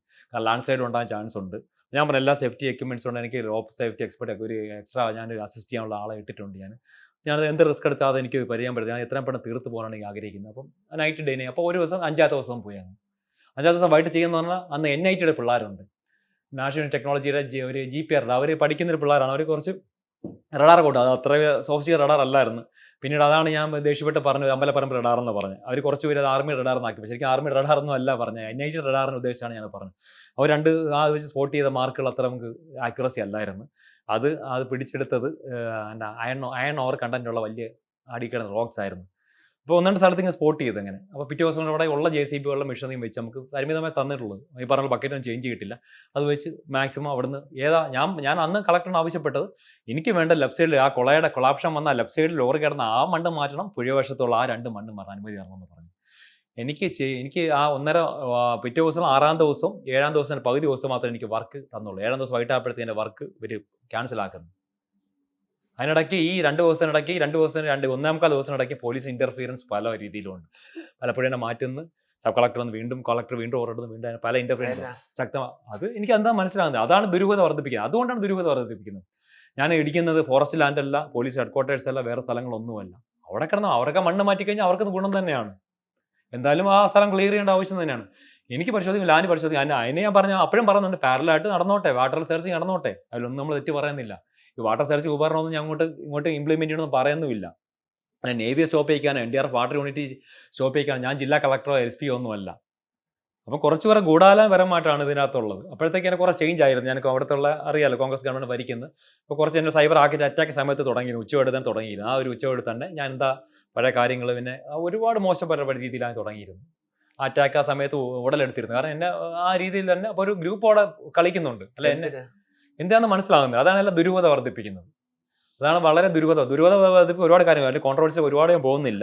മണ്ണിനടിയിൽ ഉണ്ടാവുമെന്ന് കോൺഫിഡന്റ് ആയിട്ട് ഞാൻ കോൺഫിഡന്റ് കാര്യം ഞാൻ പറഞ്ഞു 80%, ഞാൻ 100% മണ്ണിനടിയിൽ ഉണ്ടാകുമെന്ന് പറഞ്ഞ് ഏതെങ്കിലും ഒരു മാധ്യമങ്ങൾ തെളിയിക്കാൻ പറ്റുന്നില്ല. ഇപ്പോഴും വെല്ലുവിളിക്കാണ്. ഞാൻ പറഞ്ഞു 80% chances are there because 2 days അത് ഫോൺ റിങ് ചെയ്തു. മേ ബി ആ ലോറി പാർക്ക് ചെയ്യുന്നു. ലോറി അർജുൻ പാർക്ക് അതിൻ്റെ അകത്ത് വിശ്രമിച്ചിരിക്കാം. ഇല്ലെങ്കിൽ അർജുൻ അപ്പുറത്തുള്ള ലക്ഷ്മൺ നായിക്കിന് ചായക്കടയുണ്ട്. അതിൻ്റെ അകത്ത് വെച്ച് പുള്ളി അവിടെ ചായ കുടിക്കാൻ പോയപ്പോഴത്തേക്ക് ആ മണ്ണിനടി അതിനോട് ചേർന്ന മണ്ണിനടി. എനിക്ക് ഞാൻ അവിടെ തിന്നപ്പോഴത്തേക്ക് അർജുനെ മാത്രമല്ല അന്വേഷിക്കുന്നത്. ഞാൻ അവിടെ നിന്ന് അർജുനെ മാത്രമല്ല സാറിൻ്റെ അടിയപ്പെട്ട കർണാടക സഹോദരങ്ങളെ അന്വേഷിക്കുന്നുണ്ട്. എനിക്ക് അർജുൻ ഈ സഹോദരൻ ഒരേപോലെയാണ് എനിക്ക്. പിന്നെ ഇതൊരു കുഴപ്പമായത് എങ്ങനെയാണ്? പിന്നീട് താഴെ വെളി കണ്ടപ്പോഴാണ് പെട്ടെന്ന് തിരിയുന്നത് നിങ്ങൾക്കെതിരെ. വെളിയിൽ കണ്ടെന്നുള്ള എവിടെ നിന്നാണ് സാർ എവിഡൻസ്? സ്റ്റിൽ ഞാനിപ്പോൾ സംസാരിക്കുന്നത് ലോറി ഉണ്ടെന്ന്. ഇന്ന് 12-ാം തീയതിയാണ്, 8ാം മാസം 12-ാം തീയതി പുഴയിൽ കണ്ടെന്നുള്ള കുറെ സിഗ്നൽസ് പിടിച്ച പുഴയിൽ നിന്ന് എന്താണ് എന്നെ കണ്ടെടുത്തുള്ളത് സാറ് തന്നെ പറയും. സ്റ്റിൽ ഞാൻ സംസാരിക്കുമ്പോൾ എന്താണ് പുഴയിൽ നിന്ന് കണ്ടെടുത്തത്? ലോറി കിടക്കുന്നു അങ്ങോട്ട്. സാറ് പറയുന്നില്ല. ഞാൻ ഇറങ്ങി കഴിഞ്ഞപ്പോഴത്തേക്ക് 2 ദിവസം കഴിഞ്ഞപ്പോൾ പറയുന്നില്ലേ, ഇതാ പുഴയ്ക്ക് അഴുകി കിടക്കുന്നു, 10 മീറ്റർ അകലെ, 20 മീറ്റർ അകലെ, 30 മീറ്റർ അകലെ, 40 മീറ്റർ അകലെ, 50 മീറ്റർ അകലെ. സാറ് തന്നെ കാണുന്നുണ്ട്. 100 മീറ്റർ എവിടെയാണ് ഇങ്ങനെ ദിവസം മാറ്റി പറഞ്ഞുകൊണ്ട് എവിടെയാണ് അവരെത്തിച്ചത്? പുഴയിലുണ്ടെങ്കിൽ ഓക്കെ, പുഴയിലുണ്ടെങ്കിൽ നമ്മൾ ഈശ്വർ മാൽപ്പയായിട്ട് ചേർന്ന് നമ്മൾ ഞാൻ വാട്ടർ ഓപ്പറേറ്റ് ചെയ്യുന്ന ആളാണ്. ഇപ്പോൾ ഞാൻ ഡീപ്പായിട്ട് സെർച്ച് ചെയ്യുന്ന ആളാണ്. ഞാൻ പോയി എടുക്കാൻ റെഡിയാണ്. പ്രവൃത്തി അനുമതി ഈശ്വർ മാൽപ്പയ്ക്ക് കൊടുത്തിട്ടില്ല. ഇപ്പോൾ അനുമതി മാൽപ്പയായിട്ട് കോൺടാക്ട് ചെയ്യുന്നുണ്ട്. എന്തുകൊണ്ട് ലാൻഡ് സെർച്ചിങ് എന്ന് പറഞ്ഞാൽ ലാൻഡ് സെർച്ച് ചെയ്യേണ്ട ആവശ്യം തന്നെയാണ്. ലാൻഡ് സെർച്ചിങ് ഇനി ഇല്ലെന്ന് ഉറപ്പായി. ലാൻഡ് സെർച്ചിങ്ങിന്റെ 80% മാത്രം നമ്മൾ ചെയ്തോളൂ. ഈ ലെഫ്റ്റ് സൈഡിലെ റൈറ്റ് സൈഡിൽ ലാൻഡ് ചെയ്ത് നമ്മൾ തൊട്ടിട്ടില്ല. ഒരു പക്ഷേ ലക്ഷ്മൺ നായകന്റെ കടയോട് ചേർന്ന് ലോറിയുടെ പാർട്സ് ബോഡി പാർട്ട് ഓരോ ബക്കറ്റ് കോരും തോറും സാറെ കഴിക്കാതെ നോക്കുകയാണ്. എന്തെങ്കിലും പാർട്ടുണ്ടോ, ഹ്യൂമൻ ബോഡി പാർട്ട് അല്ലെങ്കിൽ മറ്റൊരു പാർട്സ് ഉണ്ട്, കണ്ണിമ്മ ചിമ്മാതെയാണ് ഞാൻ അവിടെ നോക്കിയത്. തുടർച്ചയായിട്ട് മഴ പെയ്യുന്നുണ്ട്. ഞാൻ JCB കാരൻ ഞാൻ വിശ്രമിക്കാൻ സമ്മതിക്കുന്നില്ല. JCB കാരൻ ഫുഡ് ഞാൻ അകത്തെത്തിക്കുകയാണ് ചെയ്യുന്നത്. ഞാൻ അത്രയും കോർഡിനേഷൻ ചെയ്യുന്നുണ്ട്. ഞാനൊരു പറഞ്ഞു എൻ്റെ ബ്രദർ എന്ന രീതിയിലാണ്, അർജുൻ്റെ ബ്രദറാണെന്ന രീതിയിലാണ് പറയുന്നത്. എനിക്കിത് വേണം ഫാസ്റ്റായിട്ട്. ക്ലൈമറ്റ് ചേഞ്ച് ആവുന്നു. കാരണം ഇവർ എപ്പോഴാണ് ഇൻ്റർഫിയർ ചെയ്ത്. അപ്പോൾ ഞാൻ ഫാസ്റ്റായിട്ടാണ് ഞാൻ കഴിക്കുന്നത്. രാവിലെ 6 മണിക്ക് തുടങ്ങുന്നത്, സൂര്യൻ ഉദിക്കുന്ന ആ സമയത്ത് തുടങ്ങുന്നത്. ആ സമയത്തും ഇവർ എത്തുന്നില്ല, JC ഓപ്പറേഷൻ എത്തുന്നില്ല. ഞാൻ ഷൗട്ട് എന്താണ് ഞാൻ അധികാരം കാണിക്കുന്നുണ്ട്. കാരണം എൻ്റെ സിറ്റുവേഷൻ അതാണ്, എനിക്ക് എങ്ങനെയും കണ്ടെത്തണം എന്നുള്ളതാണ്. JC ഓരോ വഴക്ക് പറഞ്ഞാൽ പിന്നെ അത് പുറത്ത് വരെ മൂത്രം ഒഴിക്കാൻ പോലും വിടുന്നില്ല. ജസ്റ്റ് ആഹാരം ഇവരെ അകത്ത് എത്തിക്കുന്ന ഉച്ചയ്ക്ക് മാക്സിമം ഞാൻ ബക്കറ്റൊക്കെ ചെറുതാണ് മനസ്സിലായി. മാക്സിമം ഓപ്പറേറ്റ് ചെയ്ത് മാക്സിമം ക്ലിയർ ഞാൻ കഴിക്കാൻ പോകുന്നത്. ഇവർ കഴിക്കുമ്പോഴും JC ഞാൻ കഴിക്കുന്നില്ല അവിടെ. അപ്പോൾ ഇവരെന്നെ കാണുന്നുണ്ട്. അപ്പോൾ അവർ പിന്നീട് ഒരു കോപ്പറേഷൻ ആകുന്നുണ്ട്. JCB ഇറ്റാച്ച് ഓപ്പറേഷൻ ആകുന്നത് എൻ്റെ ഒരു ആത്മാർത്ഥ കണ്ട് അവർക്ക് ഓപ്പറേഷൻ ആകുന്നുണ്ട്. ഓരോ ബക്കറ്റ് കോരും തോറും അതിന് മെറ്റൽ എന്തൊരു പാർട്ടുണ്ടോ അല്ലെങ്കിൽ ബോഡി പാർട്സ് ഉണ്ടോ എന്നെല്ലാം വളരെ സൂക്ഷ്മമായിട്ട് മണ്ണ് എടുക്കും തോറും കൊണ്ടിടും തോറും ആ ട്രിപ്പെല്ലാം മാറി അത്രയധികം കെയർഫുള്ളും വിജിലൻ്റ് ആയിട്ടാണ് അവിടെ നിന്ന് ഞാൻ വന്ന അനുസരിച്ച് കോഴിക്കോട് നിന്നൊക്കെ ഒരുപാട് സംഘങ്ങൾ അവിടെ സാറിന് അറിയാലോ, ഒരുപാട് സംഘങ്ങൾ എൻ്റെ സപ്പോർട്ടായിട്ട് ഒരുപാട് സഹോദരങ്ങൾ എത്തി.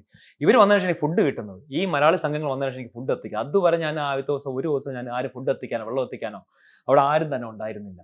എനിക്ക് റൂം എനിക്ക് ബുക്ക് ചെയ്ത് തരുന്നത് മനാഫ് എന്ന ഒരാളാണ്. കാരണം അവിടെ നിന്ന് 8 കിലോമീറ്റർ മാറി ടൗണിലേ ഉള്ളൂ റൂമെല്ലാം. ഇതിനിടയ്ക്ക് മാധ്യമപ്രവർത്തകർ അങ്ങോട്ട് വിളിച്ചാണ്. ഞാൻ പറഞ്ഞത് എനിക്ക് ക്ഷീണമാണ്, പല ഇതിനുകൊണ്ട് ബുദ്ധിമുട്ടാണ്. അപ്പോൾ എല്ലാവരും വിളിച്ചിരുത്തിയാണ് ഇൻ്റർവ്യൂ എടുപ്പിക്കുന്ന കാര്യം. ഞാൻ അങ്ങോട്ട് ഏതെങ്കിലും മാധ്യമപ്രവർത്തകർ വിളിച്ചതിൻ്റെ കോളോ കാര്യങ്ങളോ എവിഡൻസ് ഒന്നും തന്നെ ഇല്ല. അവരുടെ വാട്സപ്പ് ഇപ്പോഴും റെക്കോർഡിങ് എൻ്റെ ഉണ്ട്. ഒന്ന് ഇട്ടുക, ഫോട്ടോ ഇട്ട്, അത് ഇട്ട് ഞാൻ ഒരാൾക്കൊരു ഫോട്ടോ ഇടാനോ ഞാൻ പറഞ്ഞു ഞാൻ ഉറപ്പിക്കാതെ ഒരു കാര്യം പറയലെന്ന് പറഞ്ഞിട്ടുണ്ട്. ഞാൻ എന്തെങ്കിലും ഉറപ്പിച്ചൊരു വാക്കോ ഉണ്ട്. ഞാൻ 80% ലാൻഡിലുണ്ടെന്ന് പറയാൻ മൊബൈൽ ഫോൺ റിംഗ് ഉണ്ട്. 80% മൊബൈൽ ഇതിനകത്ത് ഉണ്ട്. 80 ഞാൻ 100% പറഞ്ഞിട്ടില്ല. ഞാൻ 4 ദിവസം ഇല്ലെന്ന് പറഞ്ഞുകൊണ്ട് ഞാൻ കാണുന്നത്. കാരണം ലക്ഷ്മൺ നായിക്കിൻ്റെ സൈറ്റിലുള്ള ഒറ്റ മണ്ണ് പോലും ഇതുവരെ മാറ്റിയിട്ടില്ല. അവിടെ കുറേ മണ്ണ് അധികം ഡംപ് ചെയ്തിട്ടുണ്ട്. സാർ അതൊക്കെ മാധ്യമങ്ങൾ കണ്ടു കാണാം. അതിലുള്ള കുറേ മണ്ണ് ഡംപ് ചെയ്തിട്ടുണ്ട് കുറച്ച് പേര്. പിന്നെ ഇത് നിങ്ങൾക്കെതിരായി മാറാനുള്ള സാഹചര്യം എങ്ങനെ ഉണ്ടായത്? ശരിയെന്ന് വെച്ച് കഴിഞ്ഞാൽ പുഴയിൽ കണ്ടു എന്നുള്ള വാർത്ത വന്നപ്പോഴാണ് നിങ്ങൾക്ക് എതിരാവുന്നത് അല്ലേ? പുഴയിൽ കണ്ടെന്നുള്ള വാർത്ത ഇതുവരെയും സ്റ്റിൽ സ്ഥിരീകരിച്ചിട്ടില്ല. അത് വന്നപ്പോൾ അത് സ്ഥിരീകരിച്ചാൽ പോലും എന്നെ എതിരുണ്ടാക്കേണ്ട ആവശ്യമില്ല. ഞാൻ വന്നതിന് ശേഷമാണ് അവിടെ എന്തെങ്കിലും സ്റ്റാർട്ടപ്പായി വെക്കുന്ന എല്ലാം കാണുന്നുണ്ട്. ഞാനൊരു സിവിലിനെ എത്തിയതിന് ശേഷമാണ് എന്തെങ്കിലും ഒരു സ്റ്റാർട്ടപ്പ്. എനിക്ക് ആവശ്യം മിഷനറീസ് കിട്ടില്ല. ആ പുഴയിലെ ഈ രണ്ട് കരയിലെയും ഫാസ്റ്റായിട്ട് നമുക്ക് ഈ മെഷീനറി കണ്ടുപിടിക്കാൻ ഞാൻ ഡ്രില്ലിംഗ് മെഷീൻ ആവശ്യപ്പെടുന്നുണ്ട്. Drilling machine borewell drilling machine ആവശ്യപ്പെടുന്നു പറഞ്ഞു കഴിഞ്ഞാൽ മെറ്റൽ പാർട്ട് തട്ടിക്കഴിഞ്ഞാൽ നല്ല എക്സ്പേർട്ട് ഓപ്പറേറ്ററാണ് തിരിച്ചറിയാൻ സാധിക്കുന്നത്. കാരണം റോക്ക് പെനിട്രേറ്റ് ചെയ്താലും അല്ലെങ്കിൽ മെറ്റൽ തട്ടിക്കഴിഞ്ഞാൽ തിരിച്ചറിയാൻ നല്ല അറിയാൻ പറ്റും.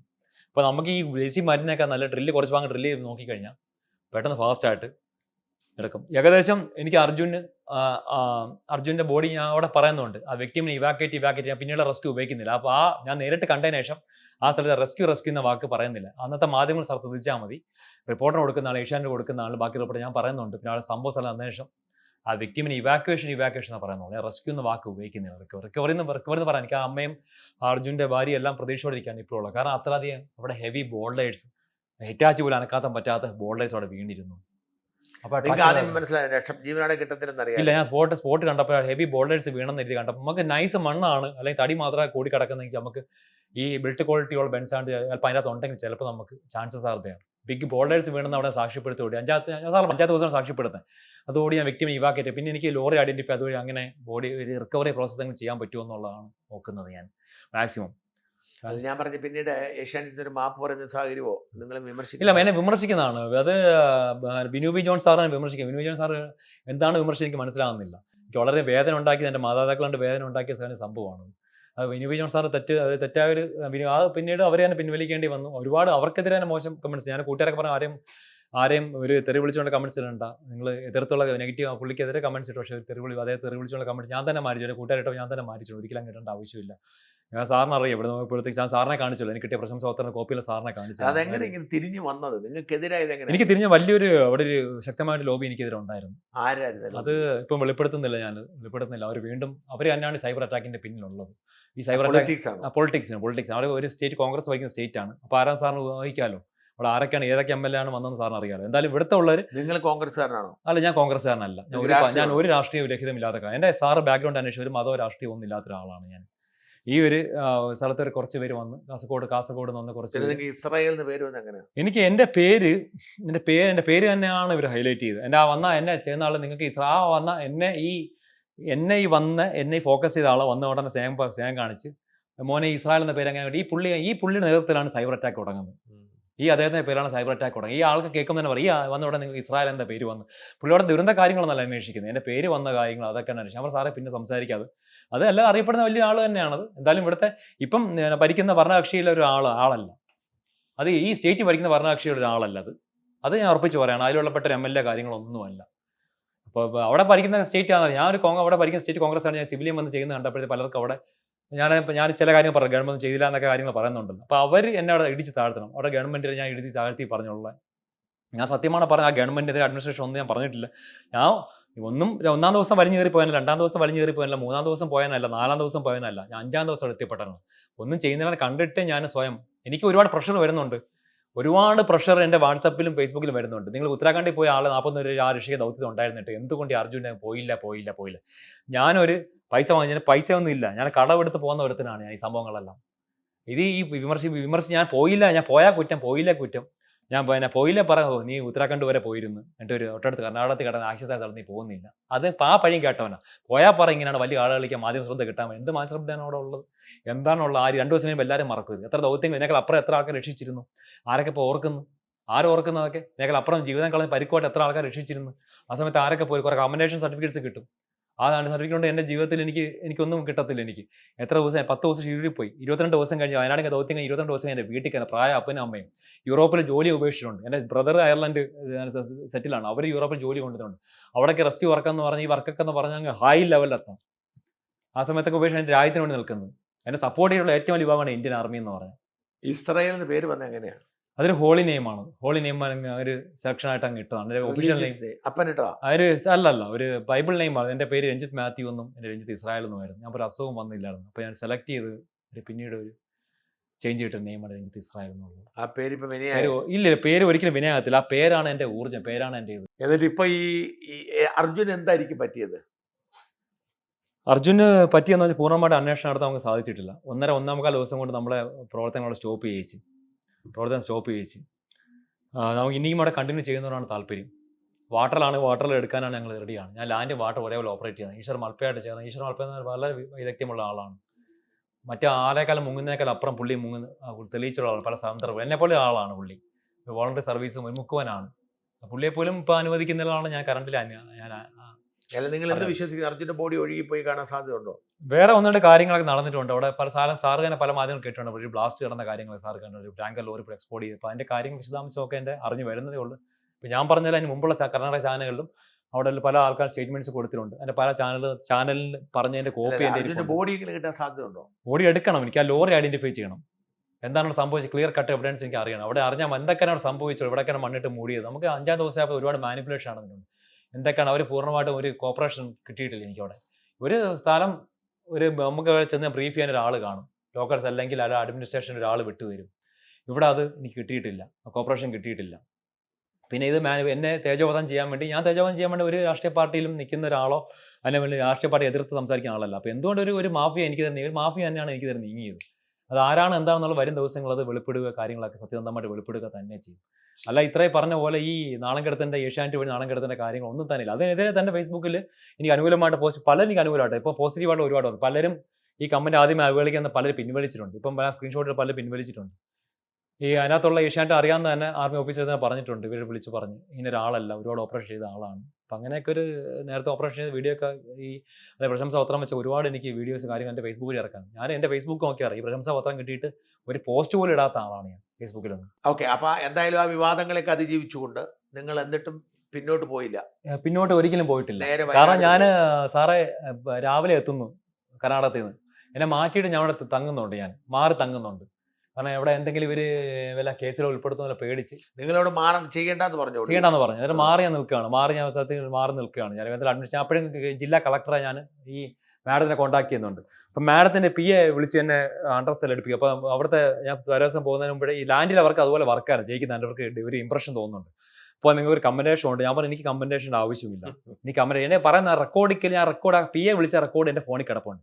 ഇവർ വിളിക്കുന്നതല്ല റെക്കോർഡ് ഞാൻ റെക്കോർഡ് ചെയ്യുന്നുണ്ട്. ഇവരെ പെടുത്താനാണോ അല്ലാതെ, കാരണം എൻ്റെ അധികം ഞാൻ ചെറ്റ് ചെയ്യില്ലെങ്കിൽ ഇവരെന്താണ് ഇവരുടെ മൂവ്മെന്റ് എന്ന് മനസ്സിലാകാത്ത. അപ്പോൾ റെക്കോർഡ് ചെയ്യുന്നുണ്ട്. അപ്പോൾ PA വിളിച്ച് പറഞ്ഞ് Ranjith Israel you have done ഇത്, ഇപ്പോൾ മാഡത്തിന് നിങ്ങളുടെ അഡ്രസ്സ് ആവശ്യമുണ്ട്, നിങ്ങളെ അസിസ്റ്റ് ചെയ്ത ആളുടെ അഡ്രസ്സ് ആവശ്യമുണ്ടെന്ന് പറഞ്ഞു. പിന്നെ അഡ്രസ്സ് ഇട്ട് കൊടുക്കുന്നു. ഞാൻ അഡ്രസ്സ് ഓൾറെഡി ഇവർക്ക് എടുക്കാം, മൊബൈൽ വെച്ച് തന്നെ ഇവർക്ക് എടുക്കാം, ഇവർക്ക് ശക്തമായതുള്ളൂ. അവിടെ നമ്മൾ ആദ്യം കൊടുക്കുന്നുണ്ട്.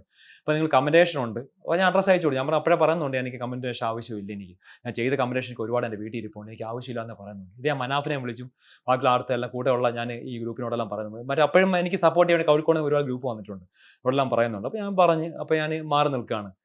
ഞാൻ മാറി നിന്ന് ഒരു 10 ദിവസം കഴിഞ്ഞു. എനിക്ക് ഒരാഴ്ച കഴിഞ്ഞാണ് ഞാൻ വയനാട് സംഭവം നടക്കുന്നതിന് ഞാൻ രാവിലെയാണ് മോർണിംഗ് ആണ് വീട്ടിലെത്തുന്നത്. ഞാൻ വീട്ടിലെത്തും. അപ്പോൾ കുറേയൊക്കെ ഈ കേരള സർക്കാർ ആ സമയത്ത് യൂത്ത് കമ്മീഷനും മനുഷ്യാവകാശ കമ്മീഷൻ സ്വമേധ കേസെടുക്കുന്നുണ്ട് എനിക്കെതിരെ. എനിക്കെതിരെ അല്ല, അവർക്ക് ഈ എനിക്കെതിരെ പ്രവർത്തിച്ചല്ലോ ഈ അർജുൻ്റെ കുടുംബത്തിന് മന്ത്രിമാർ. അപ്പോൾ അവർ സ്വമേധ കേസ് എടുത്തിട്ടുണ്ടെന്ന് പറഞ്ഞത് നിങ്ങൾ. അപ്പോൾ അപ്പോഴാണ് ഈ സൈബർ ആക്രമണം കുറഞ്ഞത്. അപ്പോൾ എനിക്ക് അനുകൂലമായിട്ട് ഗവൺമെന്റ് സ്റ്റേറ്റ്മെന്റ് എടുത്തു. അപ്പോൾ അനുകൂലമായിട്ട് കുറേ ഇവർ കമ്മീഷൻ ഇറക്കിയുണ്ട്. അപ്പോൾ ഒരു സൈബർ ആക്രമണം തന്നെ കെട്ടിടക്കാൻ തുടങ്ങി. പിന്നെ ആരും വല്ലാതെ ഇടാൻ ധൈര്യപ്പെട്ടില്ല. അപ്പോൾ അങ്ങനെ സപ്പോർട്ട് തന്നുകൊണ്ട് ഗവൺമെന്റ് വളരെ നന്ദി പറയുന്നു. ആ സമയത്ത് ഞാൻ നന്ദി പറയുന്നു. പിന്നെ ഞാൻ രാവിലെ എത്തുന്നു, വയനാട് ദുരന്തം കാണുന്നു, ദുരന്തം അപ്പോൾ അറിയപ്പെടുന്നു. പലരും ഇതുപോലെ വിളി വരുന്നു, എന്തുകൊണ്ട് വയനാട് പോകുന്നില്ല പോകുന്നില്ല. ഞാൻ പറഞ്ഞ് ആലോചിച്ചിട്ടില്ല, എൻ്റെ കയ്യിൽ പൈസയില്ല.